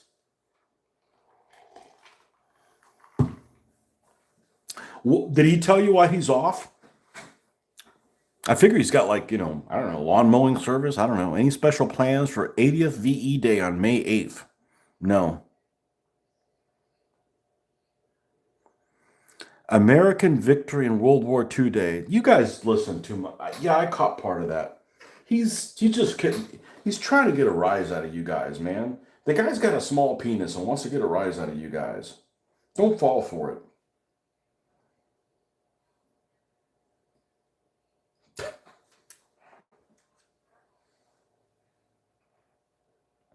You know, the golf thing is ridiculous. You know, the golf thing, the whole reason was is for the whole drilling thing. Call it the Gulf of Spain or whatever. You know? We got first dibs on freaking naming it.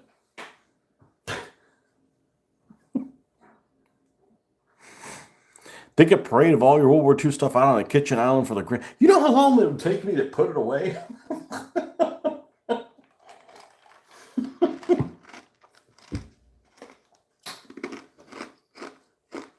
I got this guy I know posted something the other day, and he posted I guess it was May Day a couple days ago.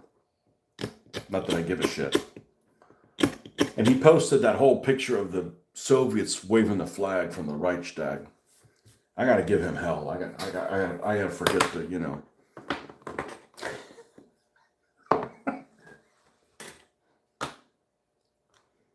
I gotta give him hell for that.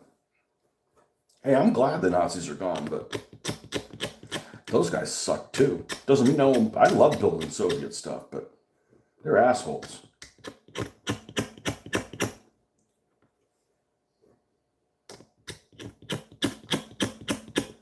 Or my favorite, the people that they don't mind the World War II Soviets, but the Russians now are the assholes. No, they've always been assholes. All of them, always. Was the second watch edited out? Second watch of.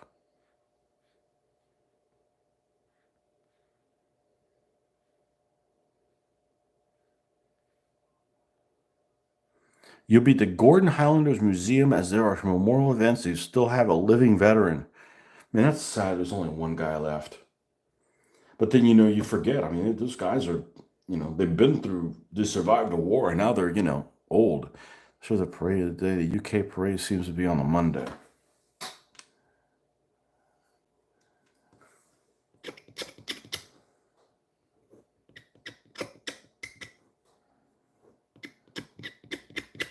Yeah, I don't know if these wheels had tread patterns on them. I'm certainly not going to engrave them on there.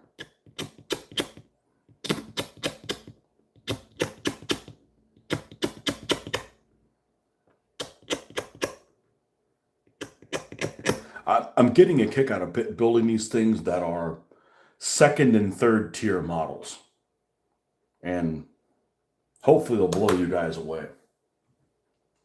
Invigorate you with the passion of, I don't know, doing rescues.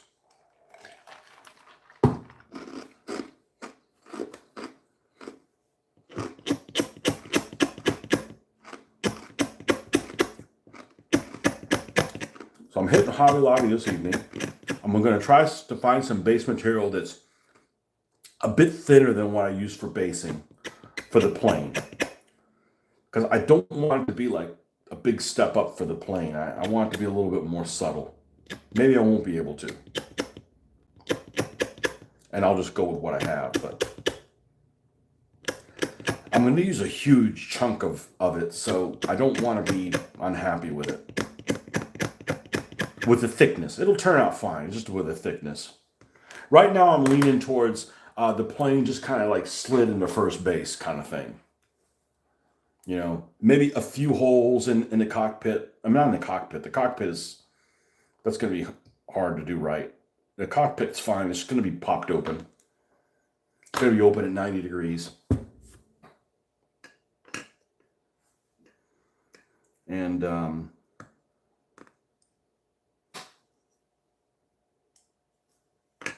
I'm a bit bummed out with the Walrus about that it has so much of those of the bracing. I'm just not going to put it. I mean, I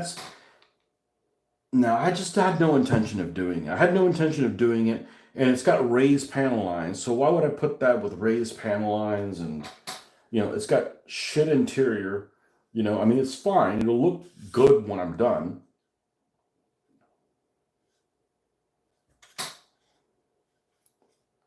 I've always liked this plane. I saw somebody put a video on or put a model of one of those on one of the websites, and they said that it looked ridiculous. And I'm like, I look at the Walrus. There's nothing about the Walrus that looks ridiculous. It looks totally like a sane design. Now, there's ridiculous looking aircraft. The Walrus isn't one of them. Maybe I've just seen it for too long. It'd be like saying a string bag looks ridiculous. A string bag does not look ridiculous. It looks like a string bag. It's actually very sleek biplane. You know, a GB looks ridiculous. The guy with the flag on the Reichstag had 2 watches. One looted, so the Soviets kept editing out the second watch in their printings of the picture. Oh. Yeah.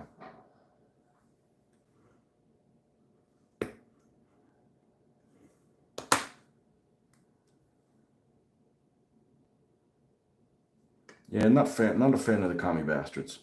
That doesn't mean I like playing Soviets, but you know.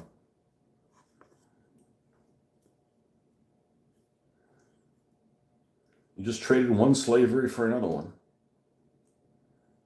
Now, the Soviet slavery was a little bit was more equal opportunity-ish. I'll give you that, right?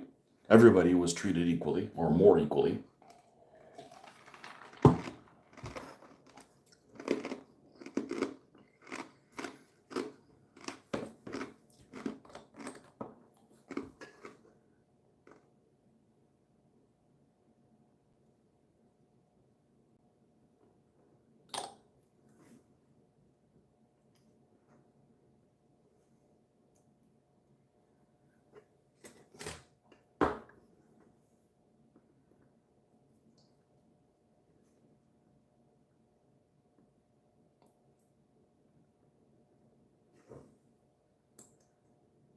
I got to figure out what I'm going to do with those Fujimi T-3485s. I'm going to build one of them. And the other one doesn't have the tracks. I'm going to sit on it. I'm just going to leave it alone. Somehow maybe I'll come across another set of tracks. I don't want to automatically make it dug in. Although I could make it, listen to me for this, making it with German markings dug in. That would actually work. That would actually work. You know, because they're scraping everything together, but that's such an odd, unusual take on something. This is weird. This is weird the way this thing is sitting.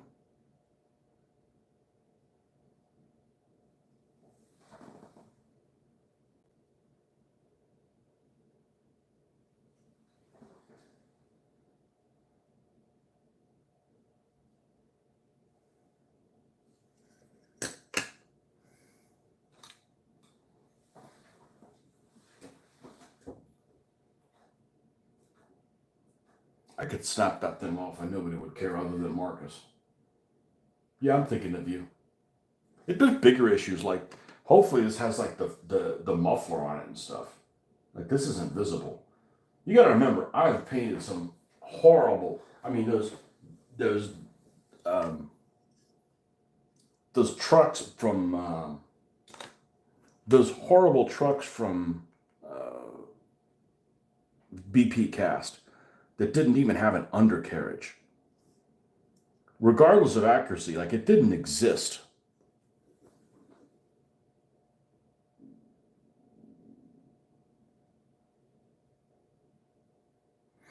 Oh, so there was a guy. Okay, so you're saying this guy that held up the red banner got into a bunch of shit because, you know, they're not allowed to have possessions in the great Soviet thing. And he had 2 watches. So you're not even, so they didn't allow him to loot German stuff? What a commie dickheads. Like I just took it from a Nazi. You cannot have watch. You're showing that you're bourgeois. Like, come on, dumbasses. See, I'm not a fan of the Russians now, but the Russians now are better than the Russians back then. Well, that is until they started nuclear war. But, you know, because the Russians now are like the fucking mob, right? I'll take the mob over the fucking commies where, you know, there's more people that can benefit from a mob situation than a commie situation.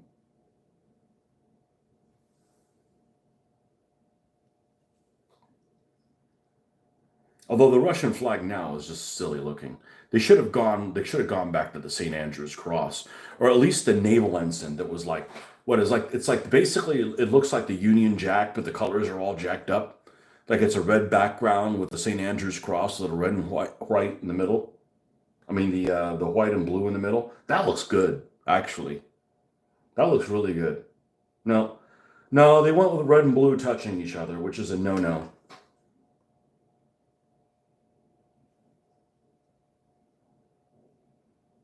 That's a no-no.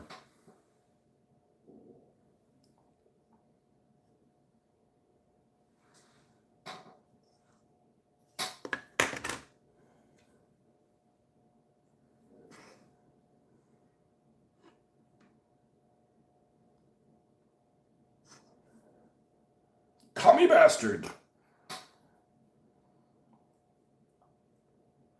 Well, these folks right here had a great opportunity to have a lot of people come over to their side, and they blew it. Well, they still would have been warmongers, you know. There would still been the bad guys attacking Poland. At the end of the day, there's still the bad guys attacking Poland. But at least it could be like, doing something. But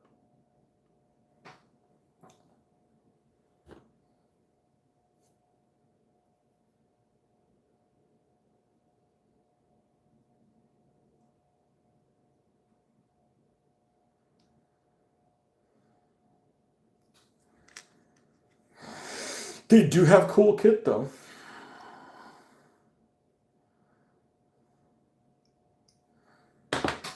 Yeah, all these toys interrupted me painting SS camo.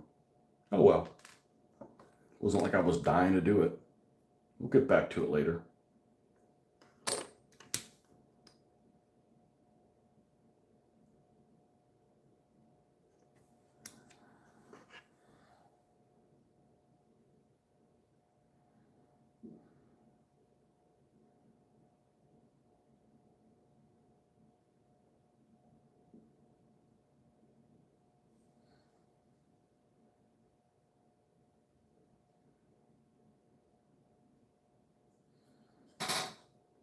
So I don't know if you saw, Marcus, the other one I got has already been pre-painted.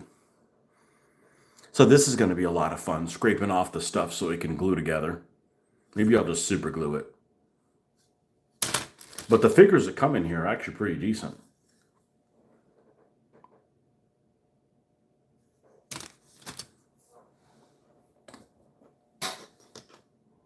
Okay.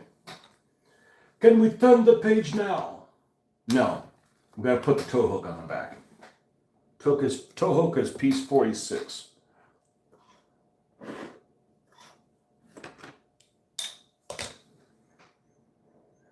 Oh, it's a thick coat painted by a child.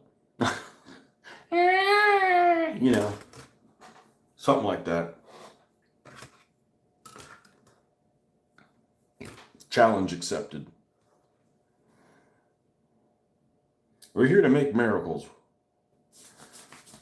Okay, 40. The piece of 46 will be played by piece 47.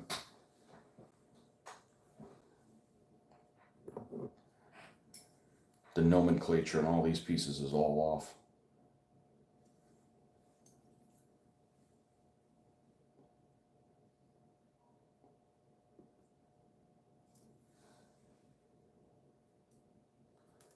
But I'm not going to do what I've done in the past, which is paint these things and then add extra stuff to them. I'm going to go ahead and add the extra stuff before they're painted. Because like I've added some things now after the fact that I kind of know what works for me and what doesn't. So let's just get them glued and primed in place right the first time. Okay, this little pull thing goes, of course it doesn't fit.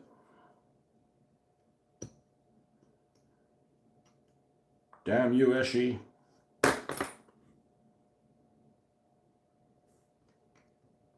Still doesn't fit. All right, so how many of you guys use sprue goo? I know Jeffrey says that he uses sprue goo. Is it worth making? Should I bother? Am I going to make a mess? No, it's too big, of course. Of course. Sons of bitches. Is it worth my time? What the hell do you apply it with?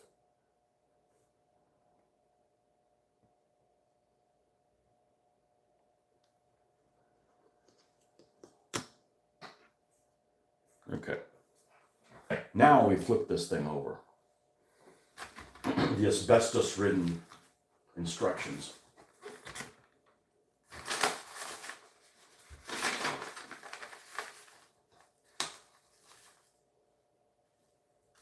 I'm hoping the tracks are next. I can't wait to put them on. See what needs to be solved.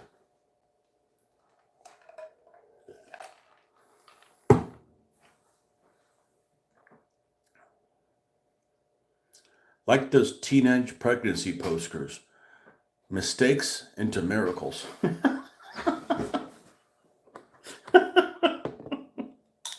Whoopski. Uh-oh. Look at this. See if you can see this. Look at, so this is the fenders, right? I don't think the fenders are supposed to go down and then back up. We're going to have to strong arm some shit. This is a good looking vehicle. I wish it didn't have the rivets. I'm not a fan of the riveted version. Okay. Tracken Sie Deutsch.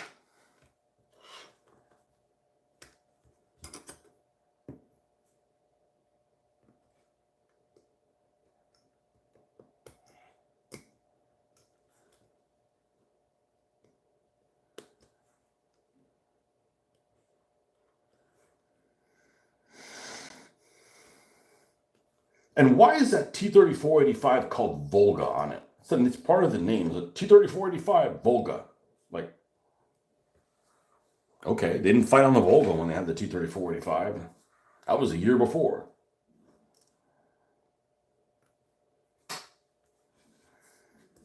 I'm pretty sure that they never manufactured anything at the tractor works at Stalingrad after the Germans showed up and trashed the place. Certainly not in World War II. I think these are going to be a little on the small side. Yep. Now I know I can take the teeth off this thing. Idler. Not the idler, and I think that would be just enough, but I'm not sure. So what I'm going to do is I'm going to go ahead and staple this thing together. I think we can work with this.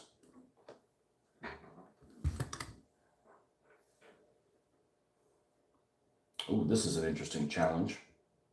Wow, talk about this is about the smallest size I can use because then it won't even fit in here.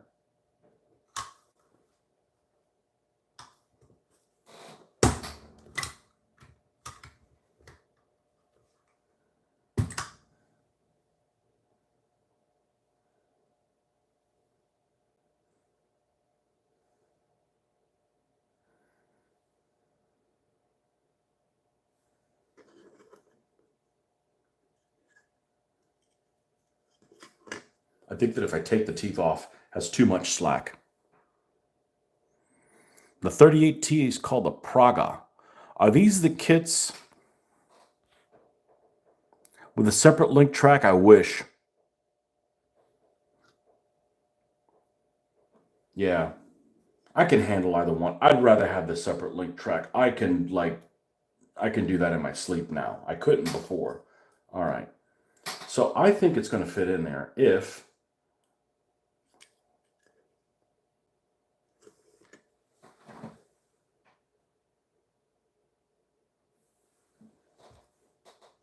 if I somehow, it has all these little holes shut.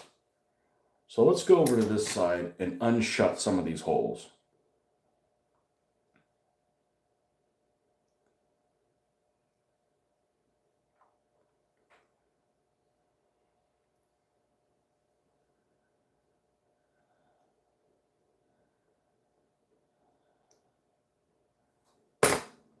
Now we're about here.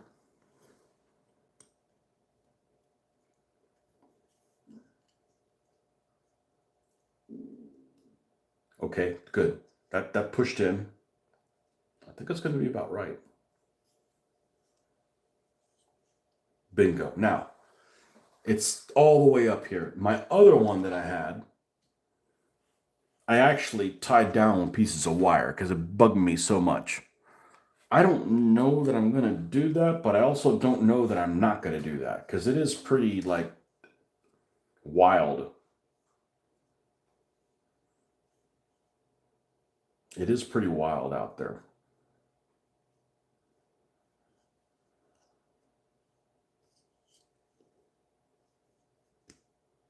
It's going to lead at least one, at least three, at least three.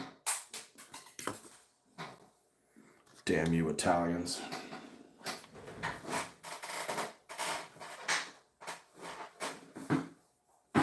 Oh, we went far this time.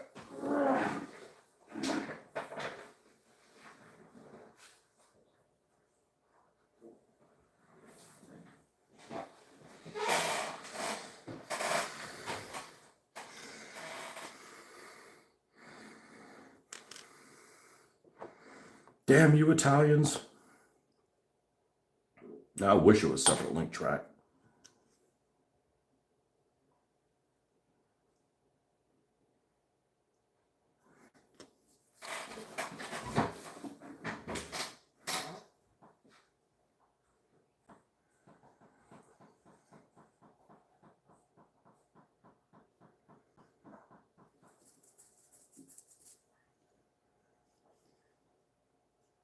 It's a lot worse. It's a lot less work to just order these from Chad, isn't it? No shit, Sherlock. All right. All right. I like this, man. This is challenging. This makes my work day like seem really simple. Should be in here.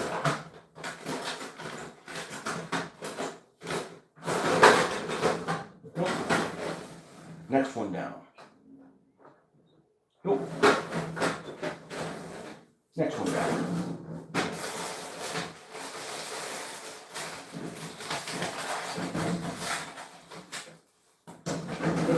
Next one down.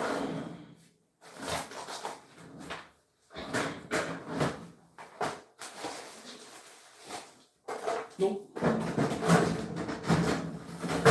Next one down. We're running out of drawers.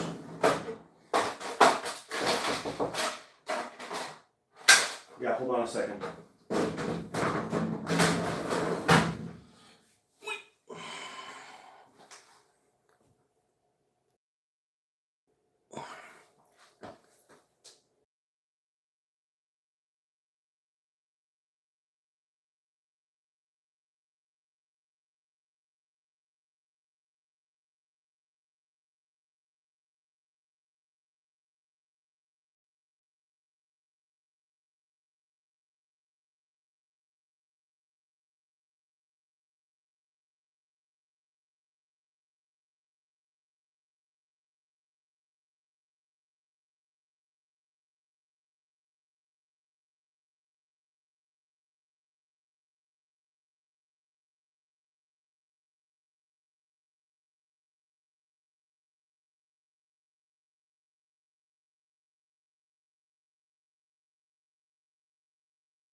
Okay, today's episode of I Ain't Fucking Giving Up.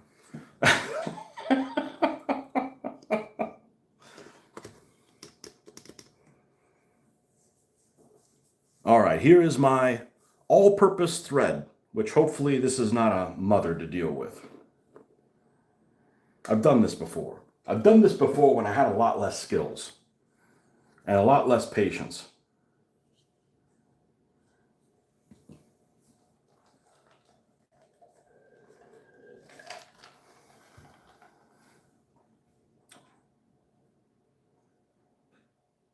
Oh, the biggest problem with this at this point is that these holes are not well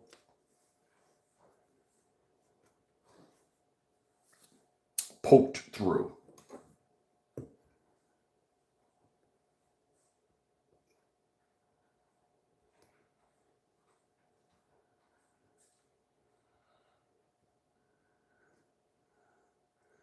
I think they're all open, but it's just not all the way through.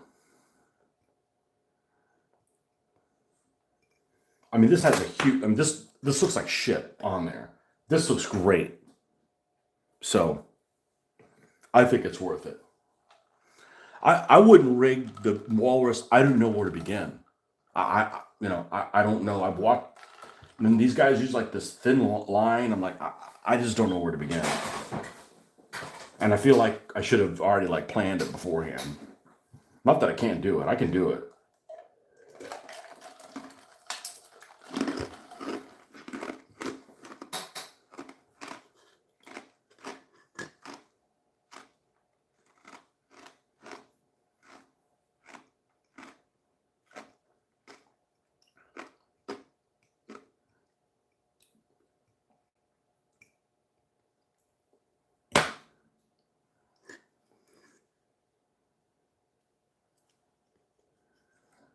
I could do that. And I'm up for the challenge.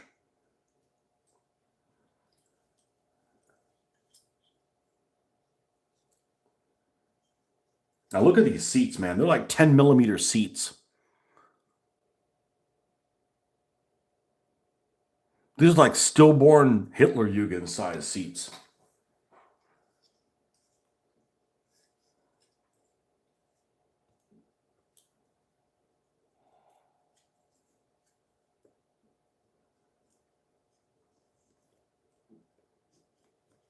All right, so one of the problems that you have is this back one does not sit in a channel. So what you don't want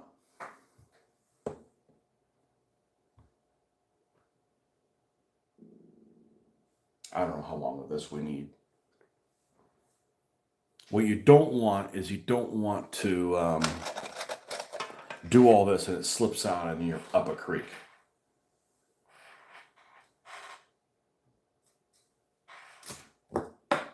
Not done this in a very long time. And you should probably coat the end with something that dries quickly, like even super glue. Do you have a super glue that dries quick? Probably not. It's not that adjustable one, that's for damn sure. I don't have any more of the standard one. I got this thin one. See if we can't make a mess here.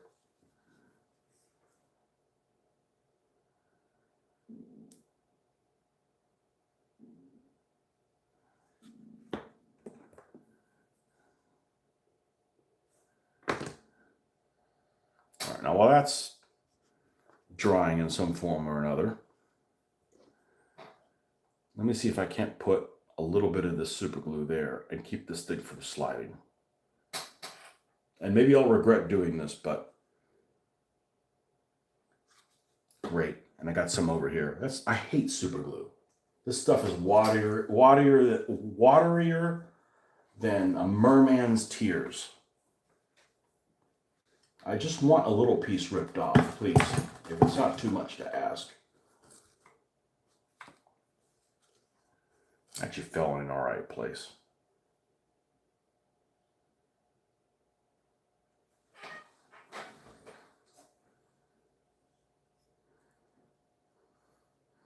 More waterier than Merman's Tears. All right. Now, all we need is we just need you to sit there and not move and like it. Sit there and like it. All right.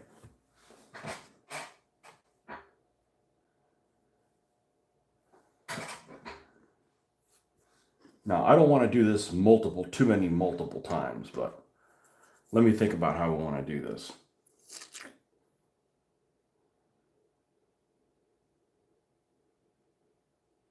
I probably need to do the other end too, don't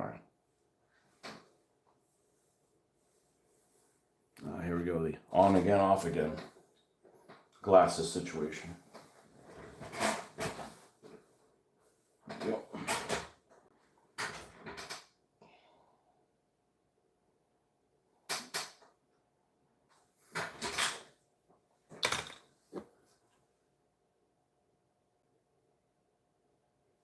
Watery son of a bitch.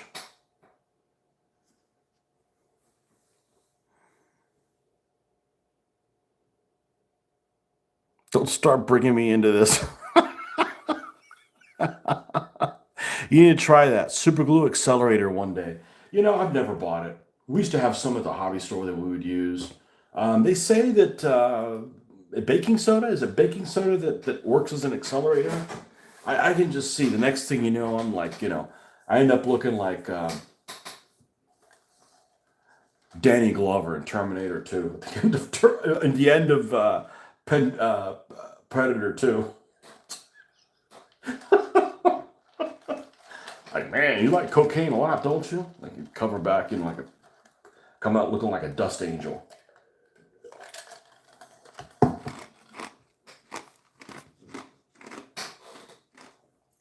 All right. I'd say here goes everything, but this is like zero risk. I can walk away from this son of a bitch.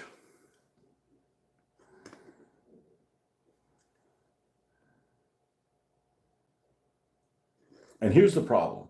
The problem is it's not clear cut. We're going to get this. All right, I want to put this in between there. So I'm going to put a little hole there. I'll worry about the other end when I'm through.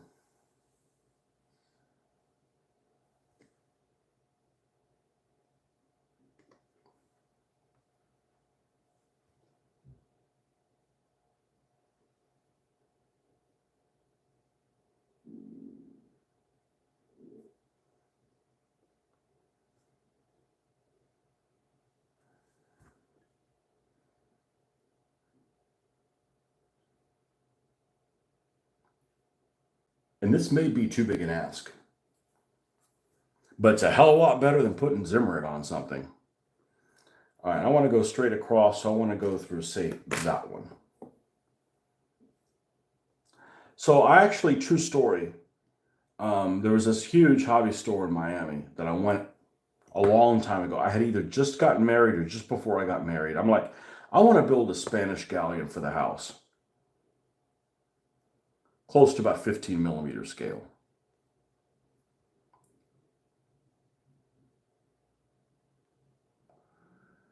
And I got this wooden model.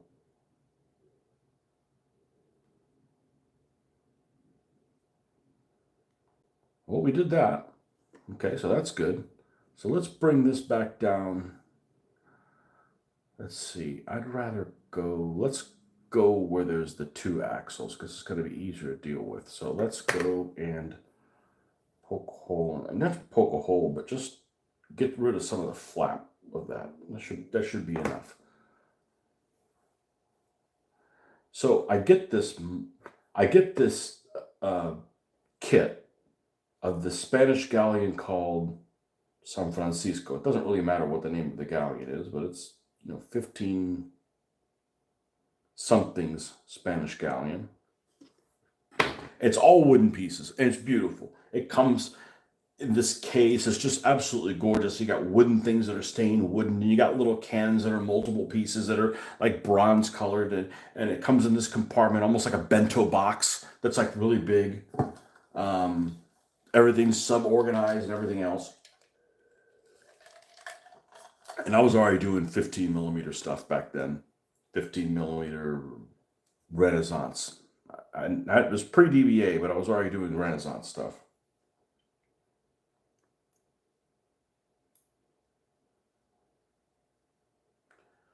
I got this. What I had not counted on,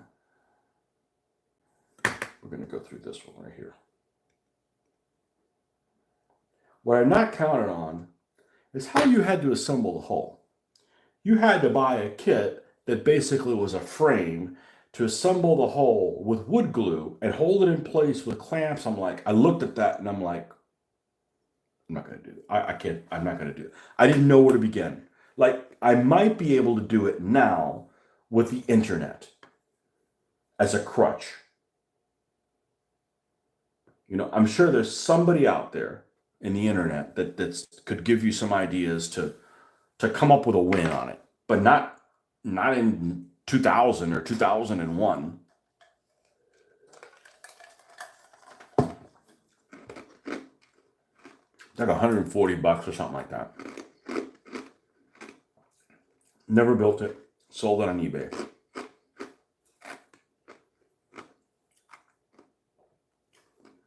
I'm sure whoever bought it from me, they haven't built it either. And it's not that it's a lot of work. It's like you don't know what to do next. And it's not like easy to fix a screw up. Like, this is easy to fix a screw up. Like, if something doesn't turn out well, I mean, this looks really tedious. Like, I'm either going to get this or I'm not. And I'm pretty optimistic. Like I said, I've done this before with I've rigged a 1/1200 scale galleon. I invented a few curse words with that. And then I played the game. Everybody had to get a galleon. I'm like, well, I'm going to make mine look great. And it did. And then I hated the fucking game. God, I hated that game. I hated plotting ships and you think you're going to be there and you end up being somewhere else and you don't get to fire because you're not in arc at the end of the turn. So you basically go around in circles and your guys just be like, you know, well, we can only fire if it's on the minute. It's like, I want to play this game. So whatever the hell it was named, Cerebus, 74 gun ship of the line named Cerebus, went out once.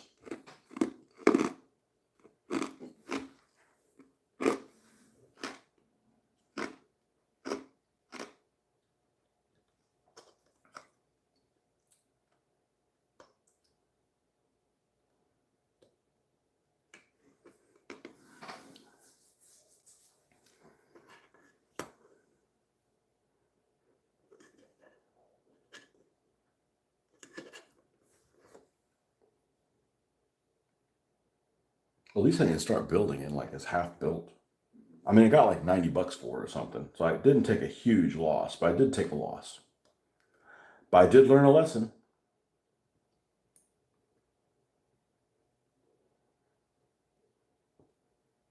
The lesson is, ain't nobody got time for that.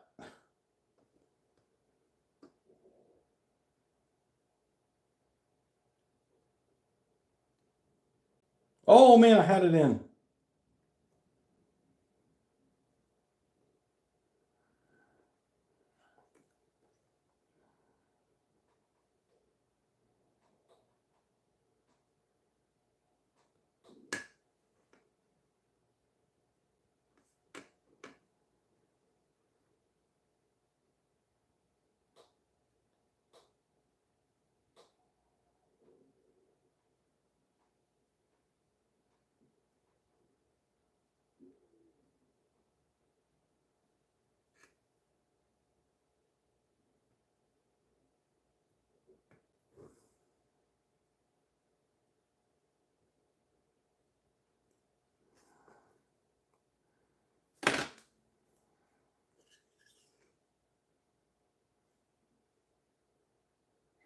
And I think what I'm going to do is I'm going to do individual knots. I'm not going to do it like trying to put all of it together in one. Because if I fuck this up, I don't throw everything I've done away, right? Only one gets undone.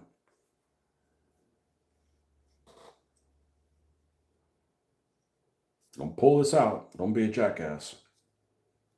Yeah, so you tighten something like this, and now we can get tight on it. They still make models like that? They do. The company was called Artesanía Latina. I still remember that. I'm going to waste thread. I don't give a shit. What else am I going to use this for? Oh, I'm going to have some chariots. I need to put them. Yeah, not anytime soon. That actually wasn't bad. Doing the chariots wasn't bad. And this is nylon thread, so this should never break.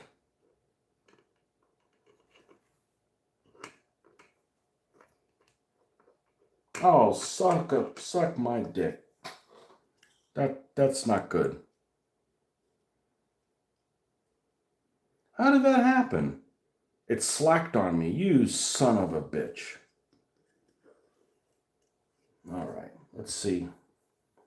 Time to use my supervision.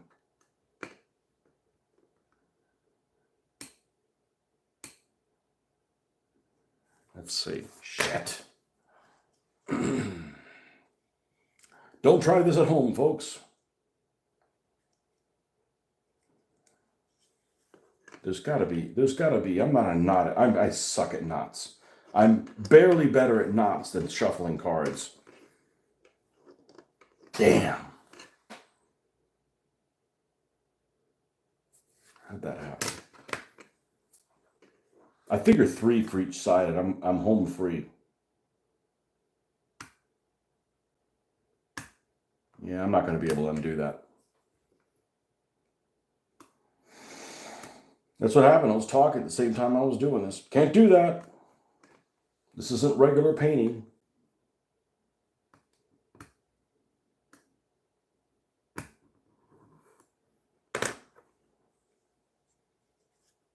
Yeah, but you know, if this was tight, it'd be tightened like this. It'd look good. I don't even think I need to do 3. I think 2. Put the other one up front and we're good to go. All right. I'm not going to get discouraged. I was on the right track. Let's see. What can I do something with this? What if I pull on it tight and I thread it through the other way? Is it worth a shot? Do I have anything to lose? Probably not. Which one's longer? They're both the same. Let me try it.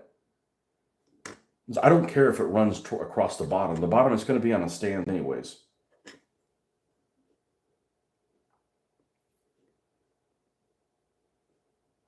Let's try this. We're going to need to do in this area.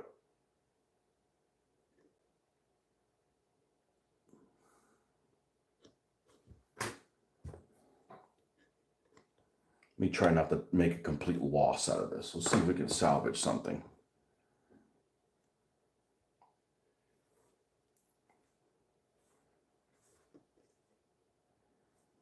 Well, that's what happens here, folks. Things go wrong frequently. I've got to deal with it. Still better than a day at work. Yeah, my stomach is vocal. Okay, I saw it here.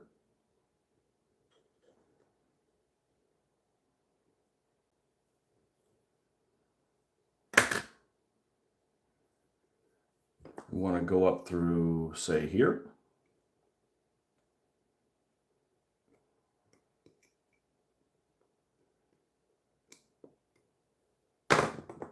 We got this. We'll get this. It may not be on this first try, but we'll get this.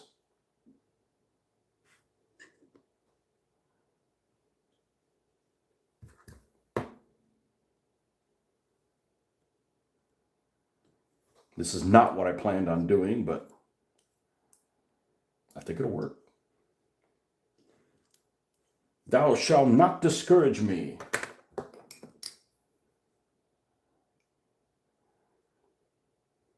And we're going to be a hell of a lot more respectful with it next time.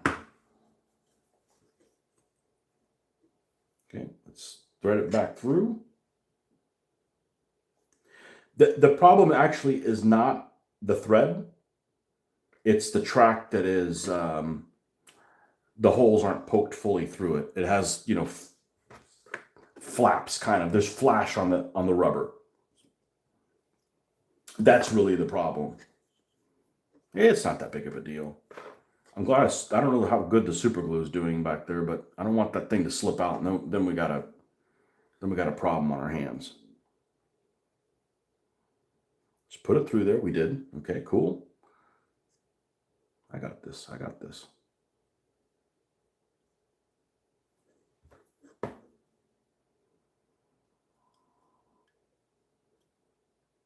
And I went through that one, so let me go in through this one right next to it.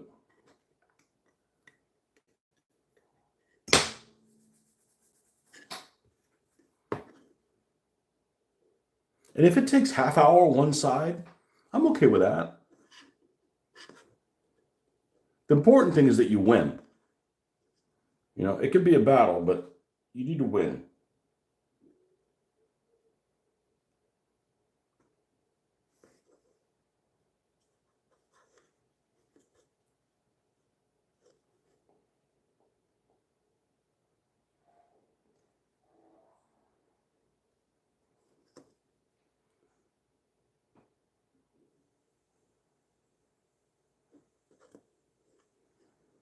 Oh, I know what I'm going to do.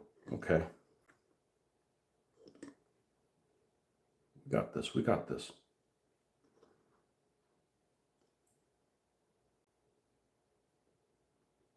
We got it. We got it. We got it. I don't got it.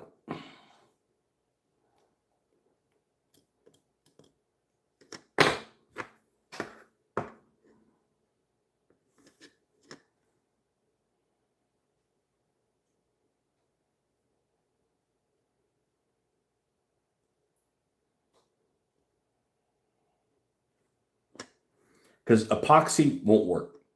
It won't work. Epoxy and rubber don't get along well.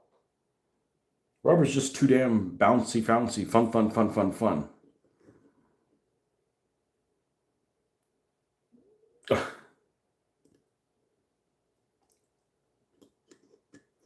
All right, let's do this. Let's take this one and make it extra large.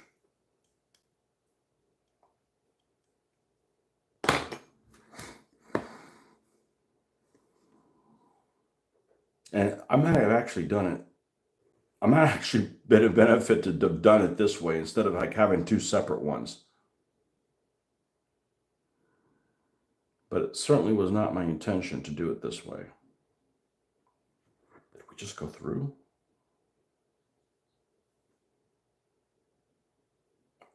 My God.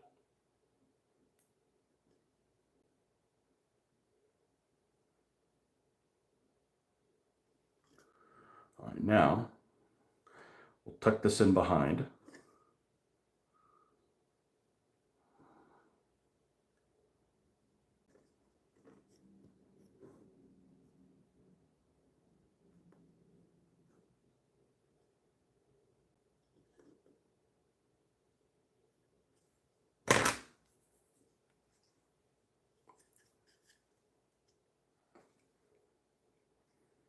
Hot damn, bitches. All right, now we got to tie this off somewhere under pressure and not be a tard and screwed up again. So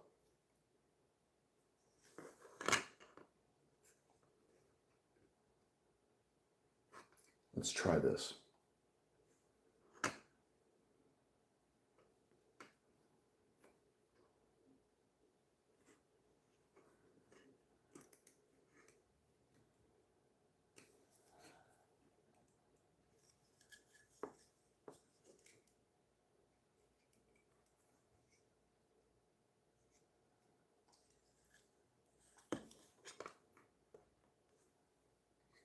God, I wish it was thicker. I gotta do it more times than that.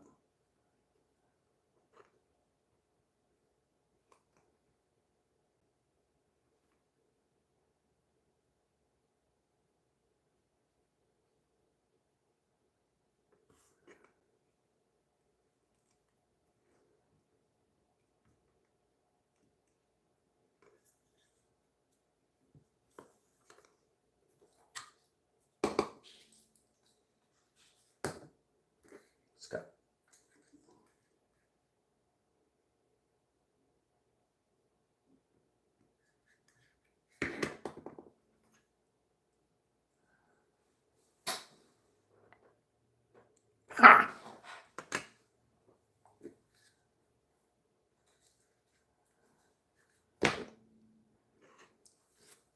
Tony 1, Eshy 0. Not my first rodeo. Okay. That's a huge improvement. I'd still rather it be separate league tracks. I would have been done if it was separate league tracks quicker. But that looks the part. Need to go. All right. Hey, you missed it. Well, we still got to do the other end. I'm not going to cut the fibers yet. You missed it.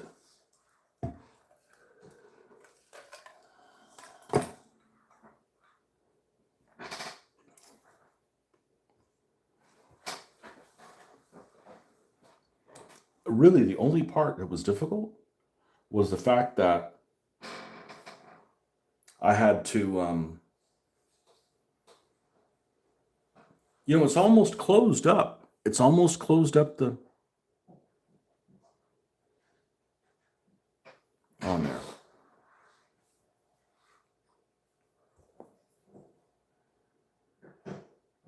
It ain't pretty, but you know what?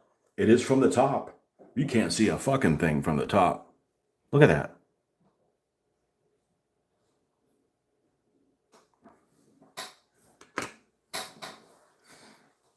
Screw you, Italians. Not all Italians, just these Italians.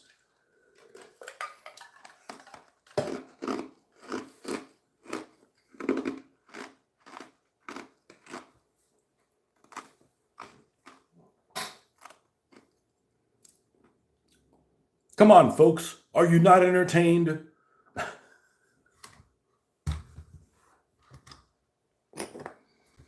I love it when something gets all uppity and I'm like, screw you. You're still getting built. I don't want to be built because of this, that. Yeah, you're not getting away with this, you motherfucker. You're still getting built.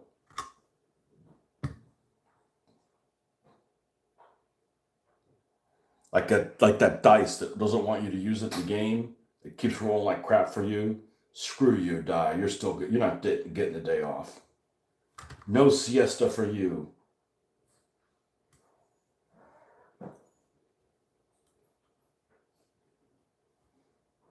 That looks better than the other one. Now I just have to replicate it. It actually worked really well. Because can you even see it on the tongue? Yeah, a little bit. There's a loop there. Wow. I need to quit my day job.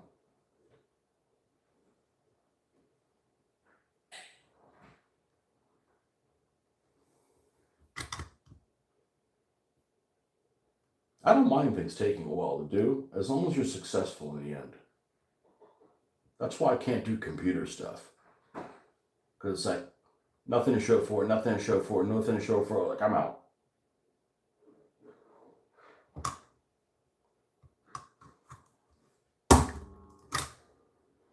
Bimbo, right in the middle. Bimbo.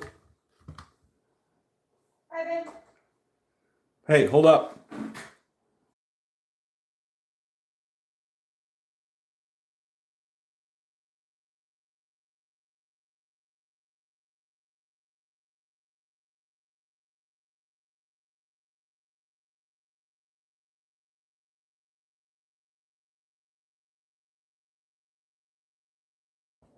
All right. Now we just have to make the same mistake on the other side.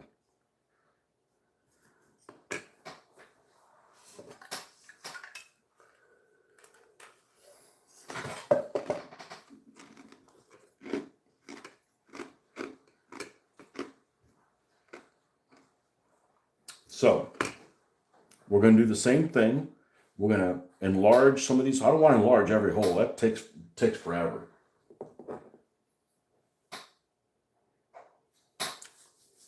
And I got some challenging stuff coming up with some of these models that I got that were sitting in somebody's attic. Not these, but ones that are actually built. They got some issues. like they've got track like this that is decayed.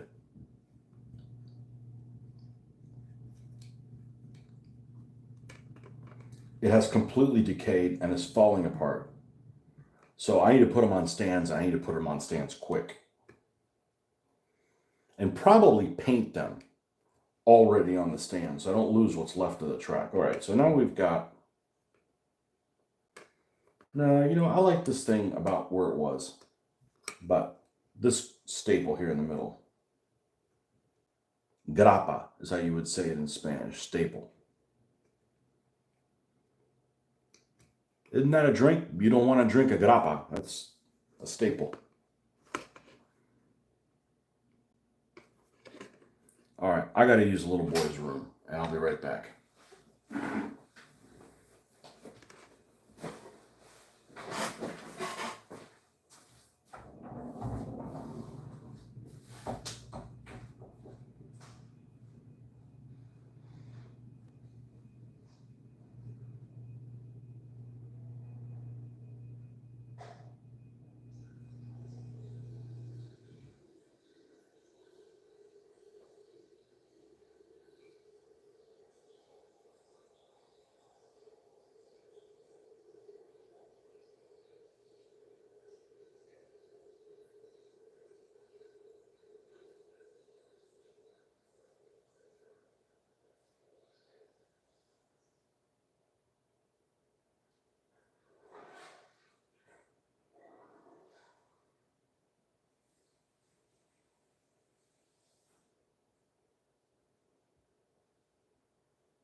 I love this hobby.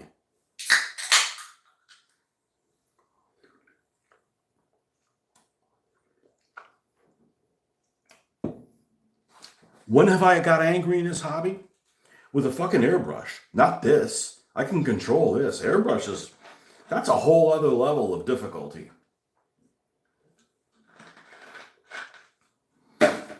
What's the worst thing that could have happened here? I would have had to rethread the whole thing. Okay, so it just takes time. Zippity-doo-dah. I don't want it to happen that way, but...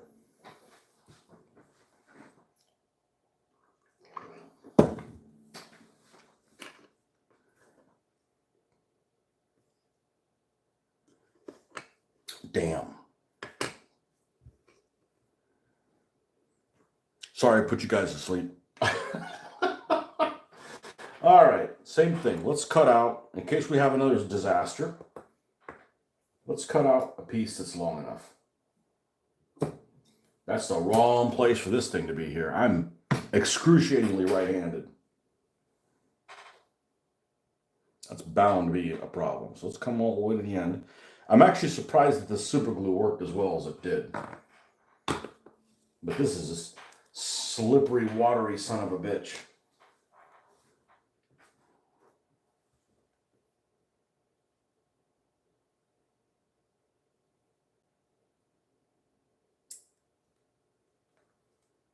Yeah. Dealing with this super glue is harder than anything else. Just erratic son of a bitch. Come on.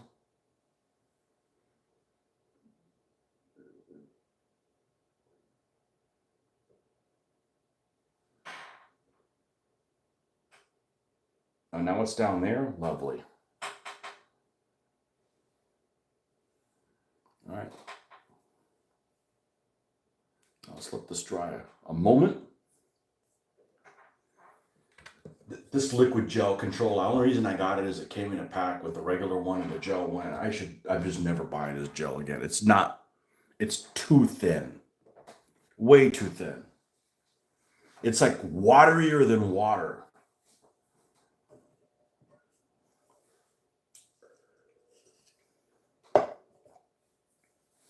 A merman's tears.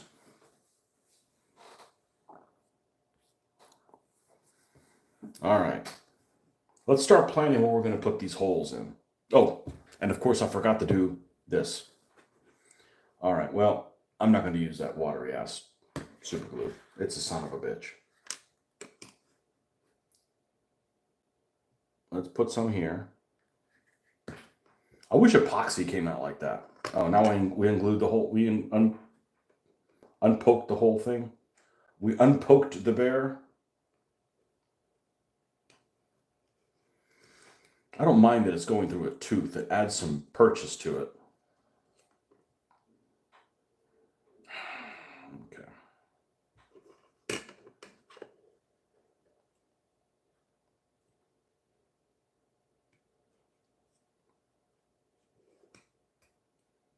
All right. This adds a little bit of a purchase so that thing stays in place. And once this is epoxied on the, yeah, I really need to remove this because if I got super glue on this, I'd be upset. I guess I could use the bonder. But I don't like anything. Why'd you even get it? I don't know. I like how it looks. It looks good for unboxings. I wish it was metric though, instead of having these stupid ass inches. Feet aren't stupid. The inches are stupid. And the partitions of the inches are ridiculous.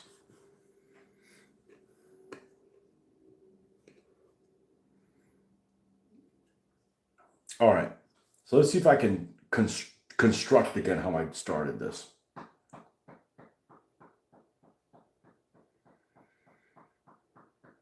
I fed him from the bottom to the top, and then I tied that off, and that's where I screwed it up, which ended up not being a screw up.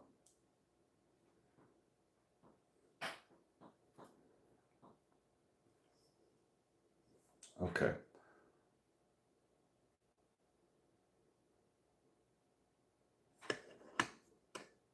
So we're going to start off. Let's close this. Let's close this son bitch.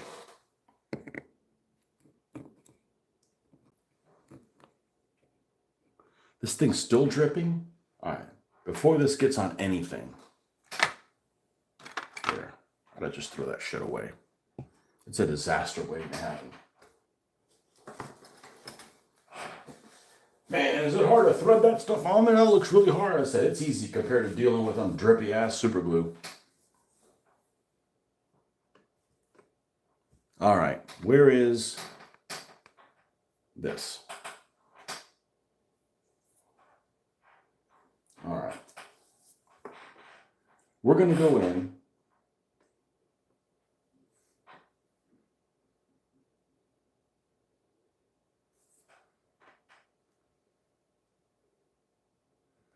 Here. And we're going to go out here. And I'll worry about the other end later. I'm getting slightly confused with this. So let's cut this down to where it doesn't look like it's going to be the other end. All right.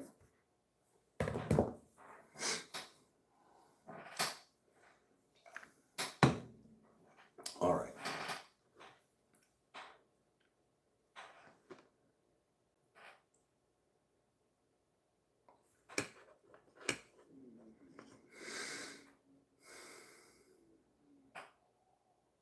And we got to the bottom real quick.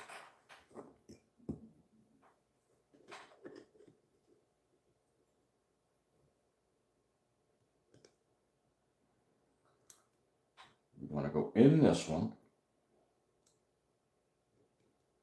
It's hardly making a difference what I'm doing. You just need to have like safe passage through there.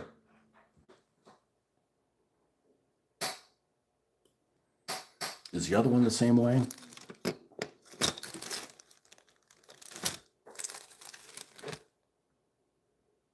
No, it's much better. Okay, cool. There's hope. It's just a bad casting. Shit ass QC.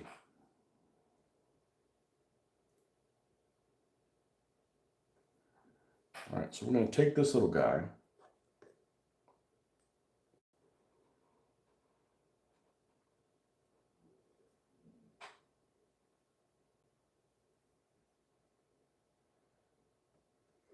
and rim. I should get better at this. I just don't do this enough. I did this other one a long time ago when I had a hell of a lot less patience.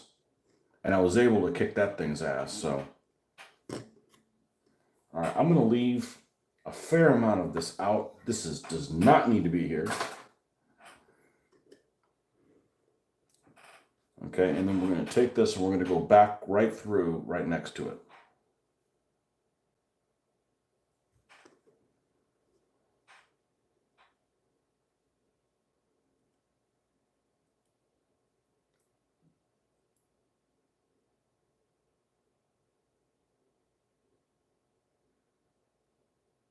These tweezers are amazing. If I lost them, I'm buying another pair. I don't care if they're $50 a piece.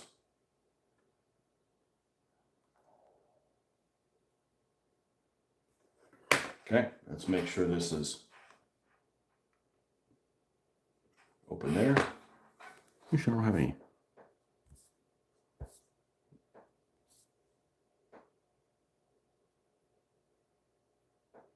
Oh, you sent me a picture, Jeffrey. I'll have to take a look at that. Oh my God, I got a lot of notifications. I'll check that out. The markings I'm going to use. The markings I'm planning on doing is for the Sheffield. So I just don't know. I don't even know where to even begin to do that threading, because I think it's threading. They're not all connected. It's like just this piece from here to here, from here to here. I'm like, holy crap.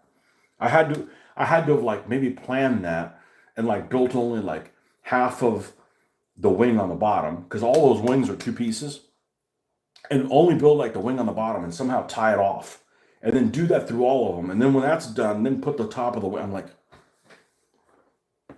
yeah, that's a bit much. I'm glad I didn't get the Fairy Sea Fox also.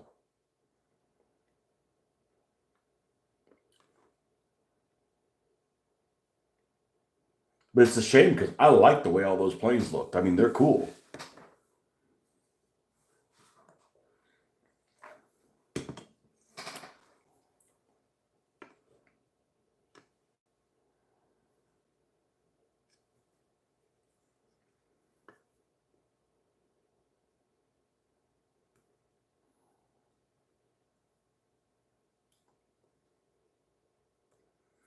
All right, so I unintentionally did something different.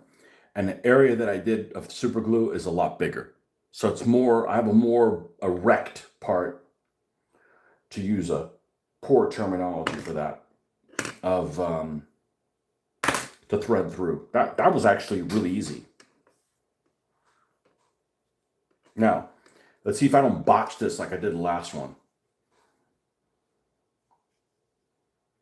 That's a really good fit there.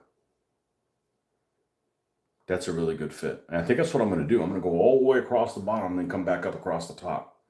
But I wanted to tie this off taut. And I somehow managed to screw that up royally. So we're going to try it again. If I screwed up royally, I screwed it up royally. Okay, this is the side that I definitely want to use to do all the threading in on the other side. All right. So we're going to tie this in a bloody knot.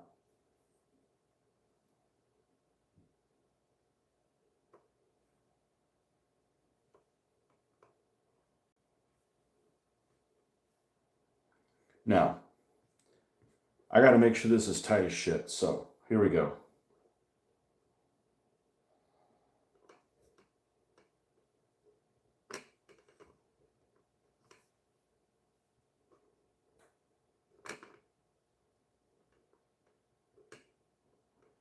I know what I'm going to do. I'm not going to tie it again. And that's what happens. I tied it again and it ended up being loose.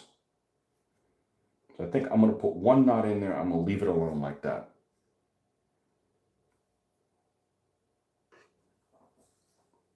I thought I was going to have to do multiple pieces, but just doing two one way and then coming over and then two in the other way, that's not too bad.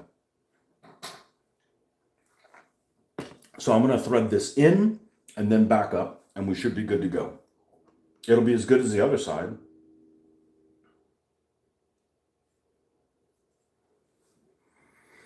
I reckon you can get away with not putting the rigging on the model, even using stretch sprue.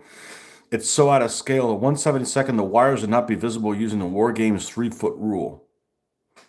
Yeah, at some point I just gotta like, you know.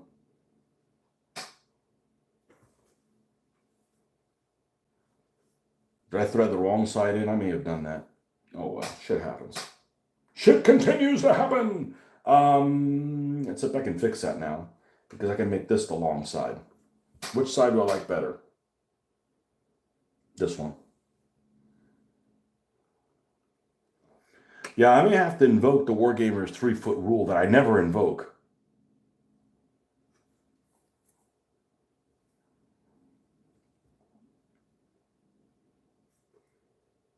All right, we went around that one.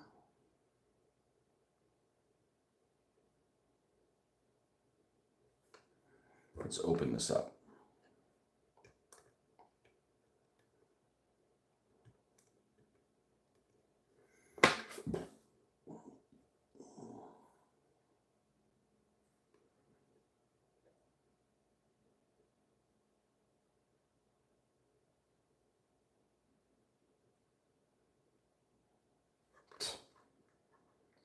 Sometimes, you know, sometimes things are just a lot more difficult than they should be. And sometimes things just fall into place.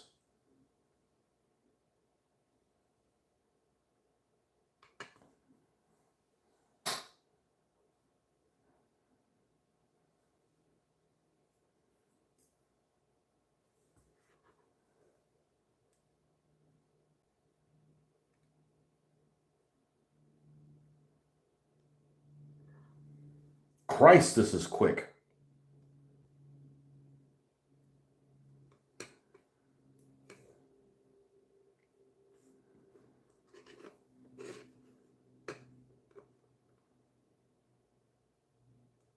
Look at this.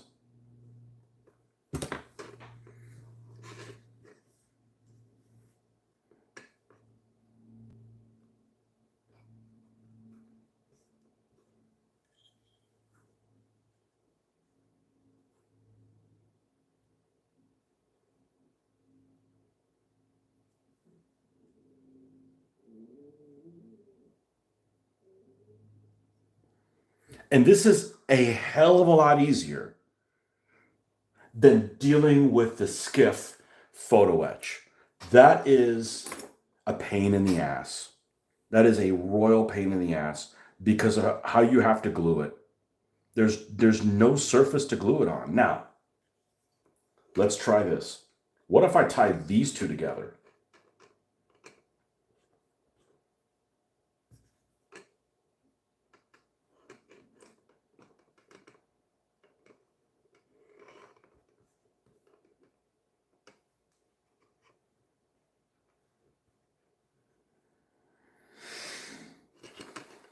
¿Qué pasa then?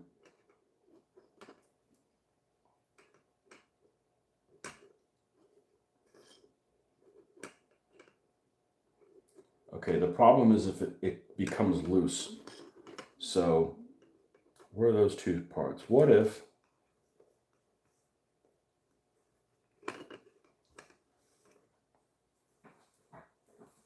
Acá.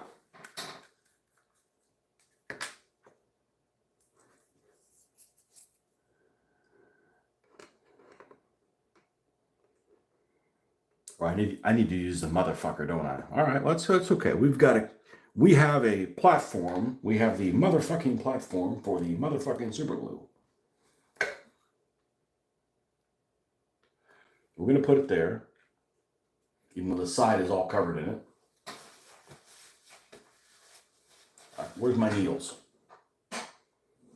This will work.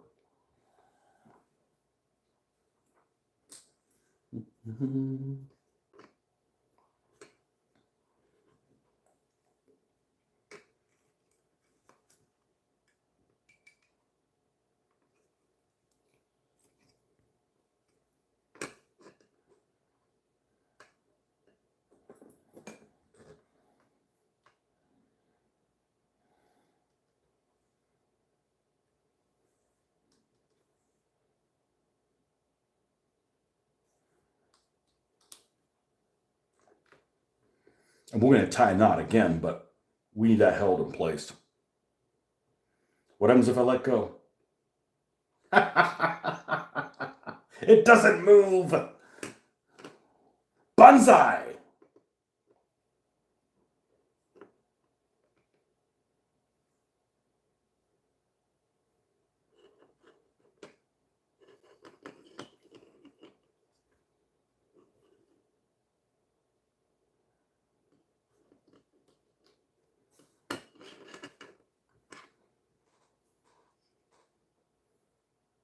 Mira eso. Wow. I'm gonna buy myself a fucking beer.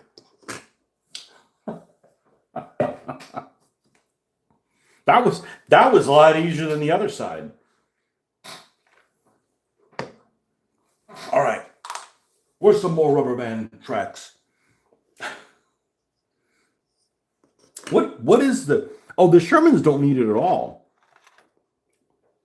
The Shermans don't need it. I mean, there's some slack. Hey, that ain't worth it. This is extreme. All right.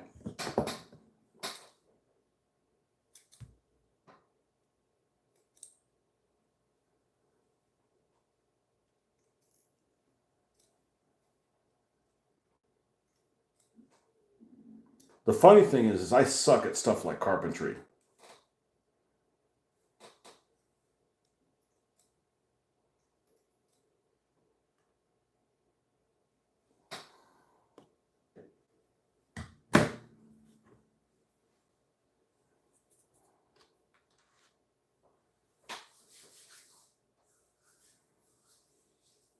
Okay. So now what we're going to do is, to avoid a problem, because if this slips out, we have a problem on our hands, I'm going to use the thicker super glue. I'm going to splooge some of it over here. This is avoiding something that, in case it's a problem. I'm going to scooch this over. Let's see, no, I'm doing it wrong. Let's do it the other way. Let's scooch it. Scooch it there. I'm going to put some here. And when I push it in,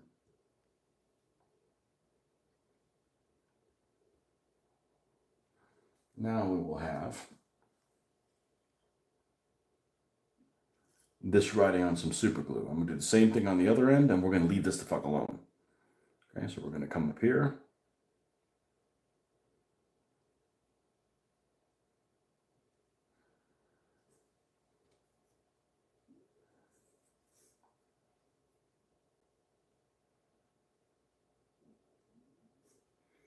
And this is actually one of the things that I think taking my contacts out is actually helpful. Because I can like see the, oh, this is about to happen before it happens kind of thing. And I'm going to leave that happy joker alone. Now, how are these front wheels? They're okay? All right, they're okay.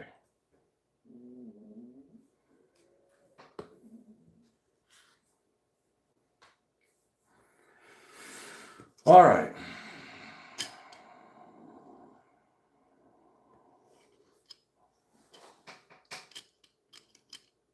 This reminds me of one of those French half-tracks that has the big opening like that with no fenders.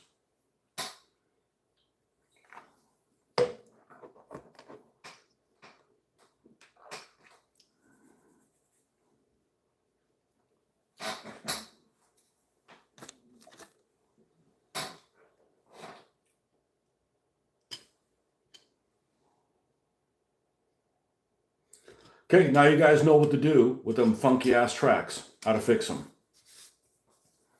Their quiz is tomorrow.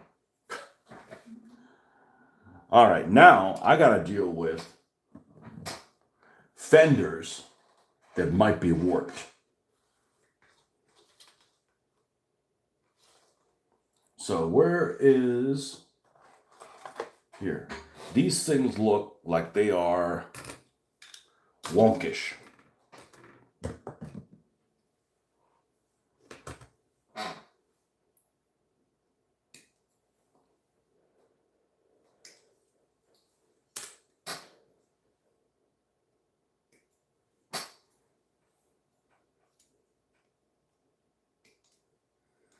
And there's a little loophole here at the front. That looks suspect. That shouldn't be on there. But I'm going to check it out before I go and destroy it.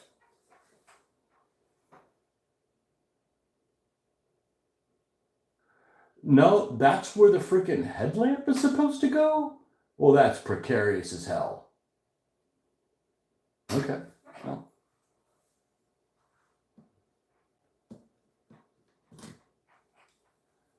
I wasn't the pastafarian that designed it. Wow, look at this bend. Now, I know what you guys are saying. Put it in hot water. I've had nothing but bad experiences with that. That doesn't mean I won't try it again. Because I just need this to bend. I don't want it to bend somewhere else also, and it makes it worse. I'm more likely to just, because it's just one bend.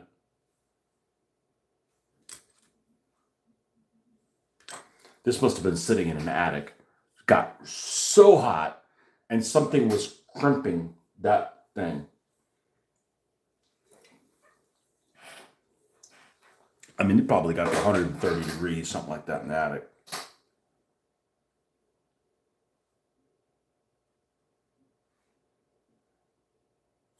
Let's trim this. Let's trim this up before we decide to put this in hot water.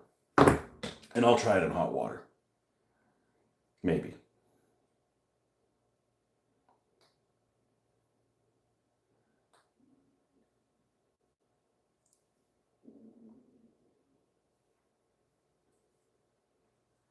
Again, this is stressful because if I fuck it up, there's no it's not forgiving. Threading the thing, I mean, I could take 8 hours, and as long as, I don't know how long that took. I feel like I didn't take that long.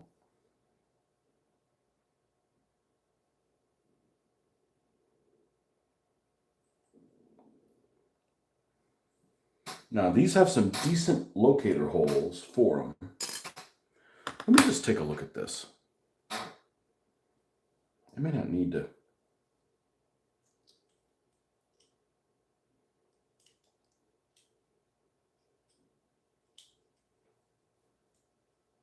Make that big of a deal out of this.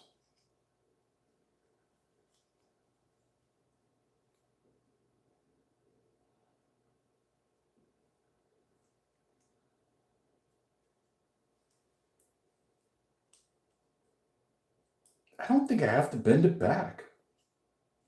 The locator holes are good.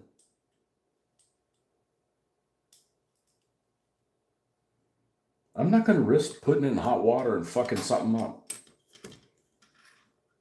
It's unforgiving.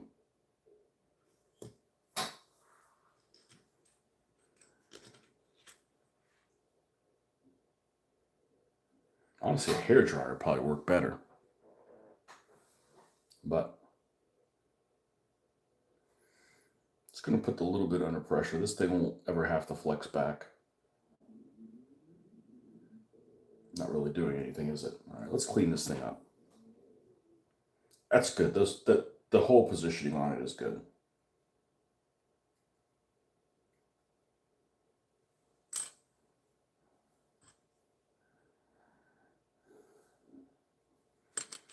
Man, my stomach's having a field day. You guys are getting like a free, he's about to shit his pants concert. Yeah, it's just build up gas. That's what was happening when I was having that cottage cheese that wasn't lactose free. Don't feel bad, just all the time. I'm having a conversation with myself.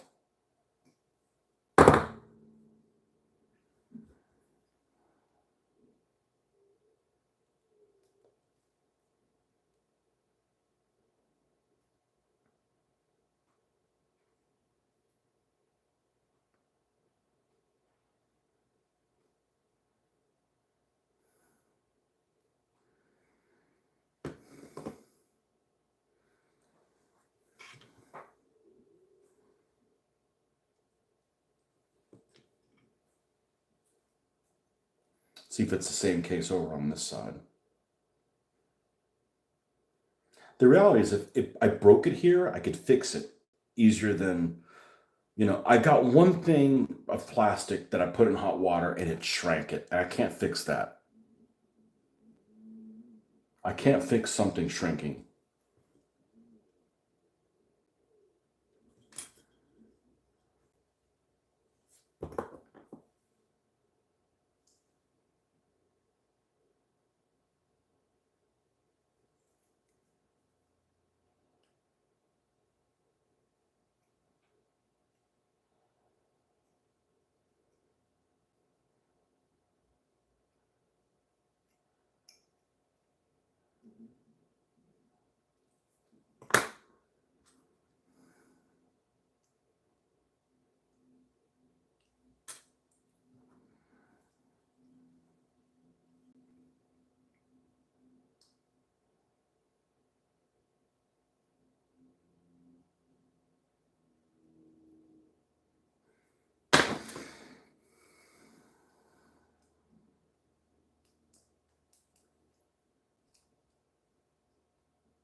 This can take a while. As long as I'm not tearing things up in the process, we're just fine. I need to expand this one a little bit. So what we'll do is we're going to super glue these 3 spots from the back side. And then we will use the weld cement and dribble it down and weld the joker. Okay. Does that one fit in there okay? Kind of. All right, even with just this one going in there, we need to make this one a little bit bigger.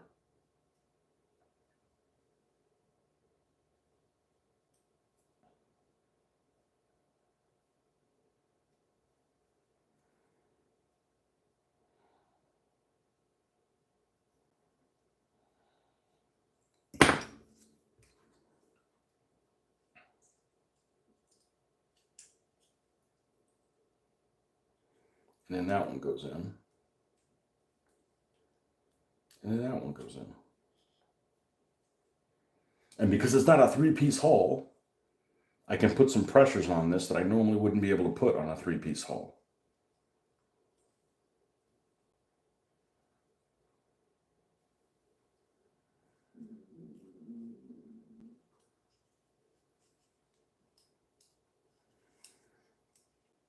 Maybe I won't even I'll just use weld cement all around.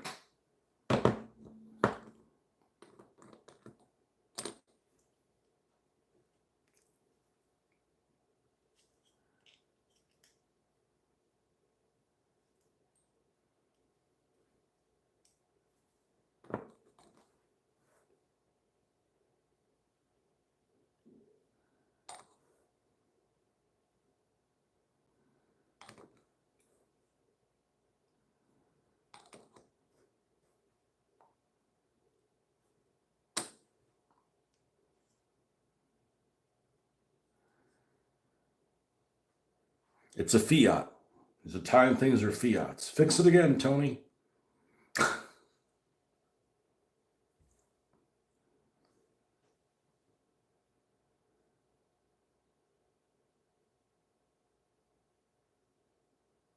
"13-year-old me would have hated this."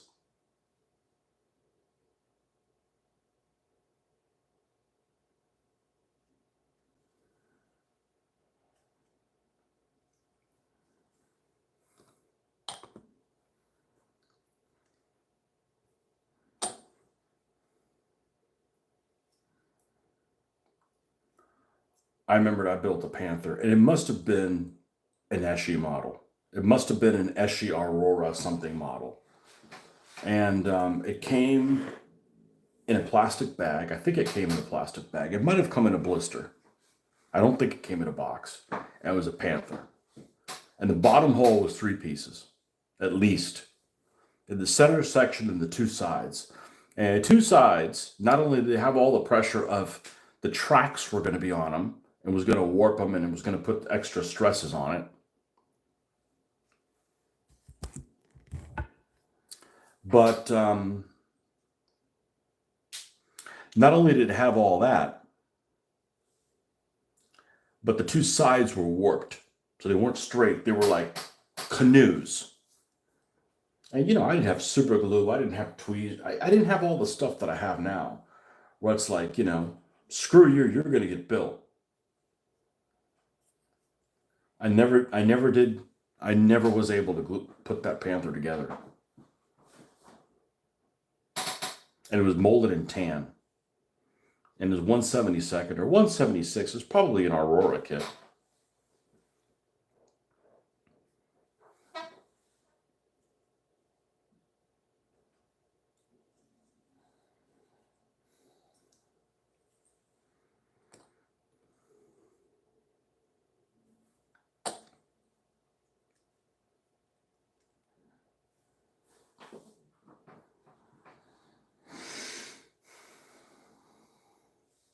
Definitely worth $2, huh?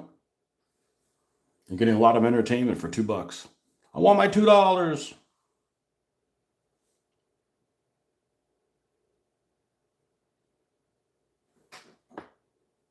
Yeah, they really just slapped the paint on that one.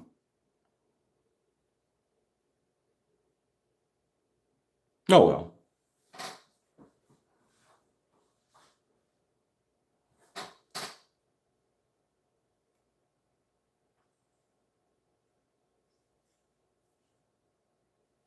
Makes you really appreciate 3D printed things.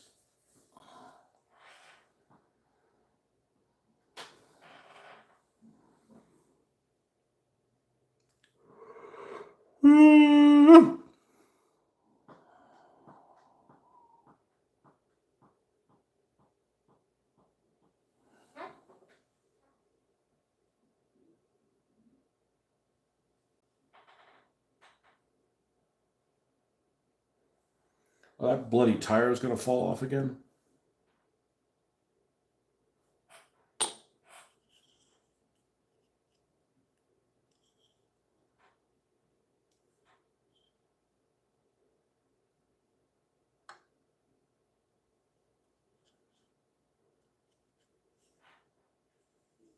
I think that did it.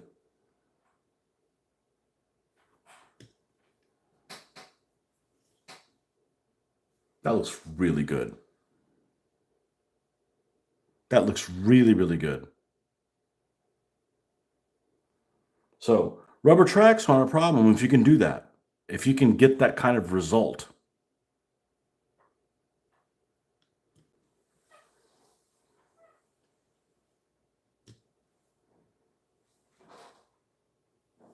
How's this one?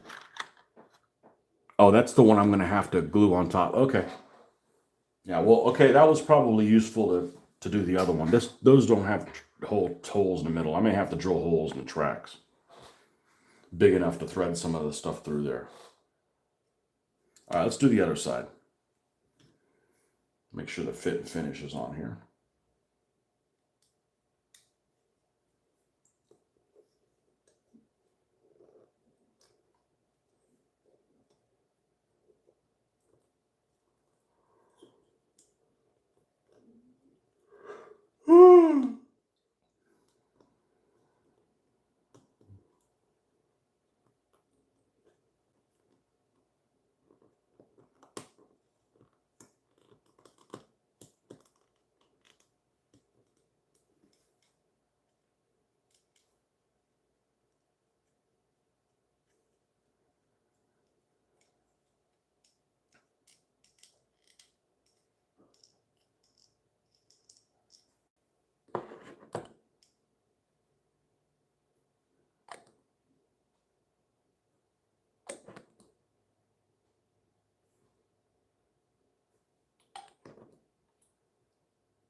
It just takes the patience that a 13-year-old wouldn't have.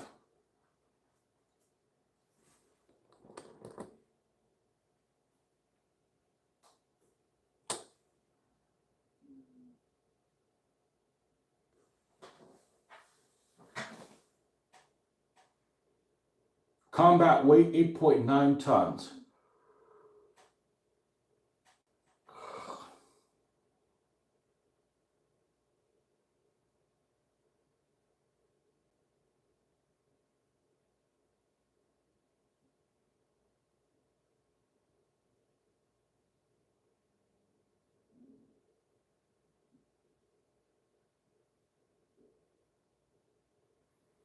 Crew 6. Huh.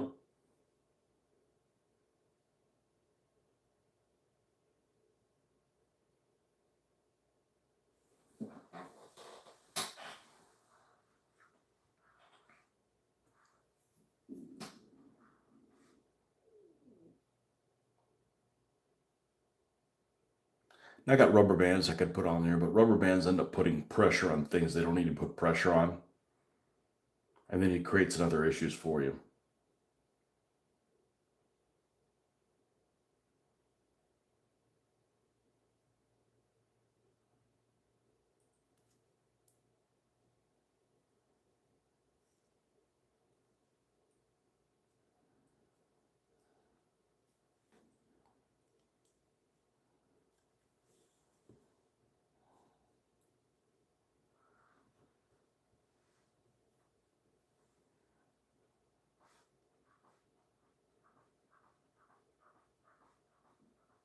Although I may be able to use one thing.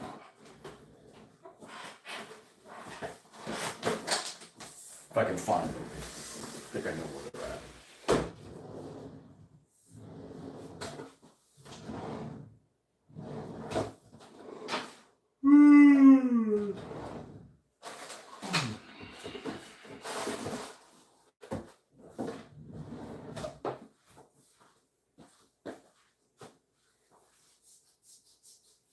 No. Nope.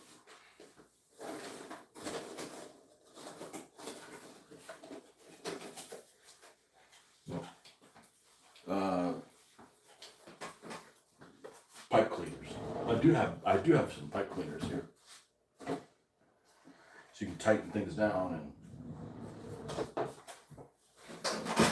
not need the strength of rubber bands, of bubber rands.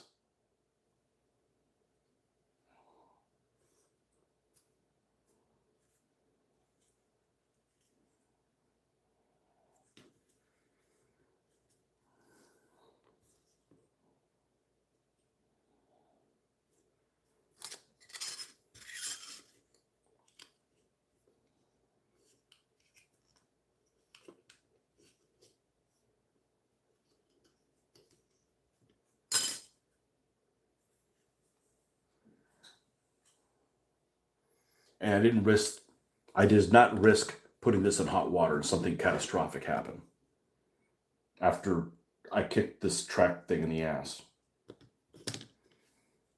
And this will get painted and the tracks will end up being like on, it'll be on a stand. Should be able to hold up pretty well.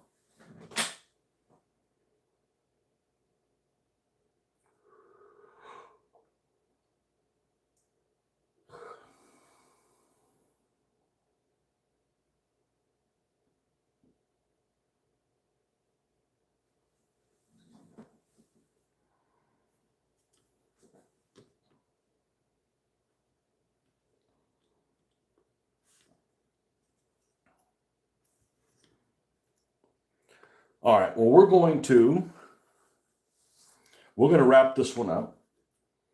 And I'm not sure if I'll be back on this evening. Definitely on in the morning. But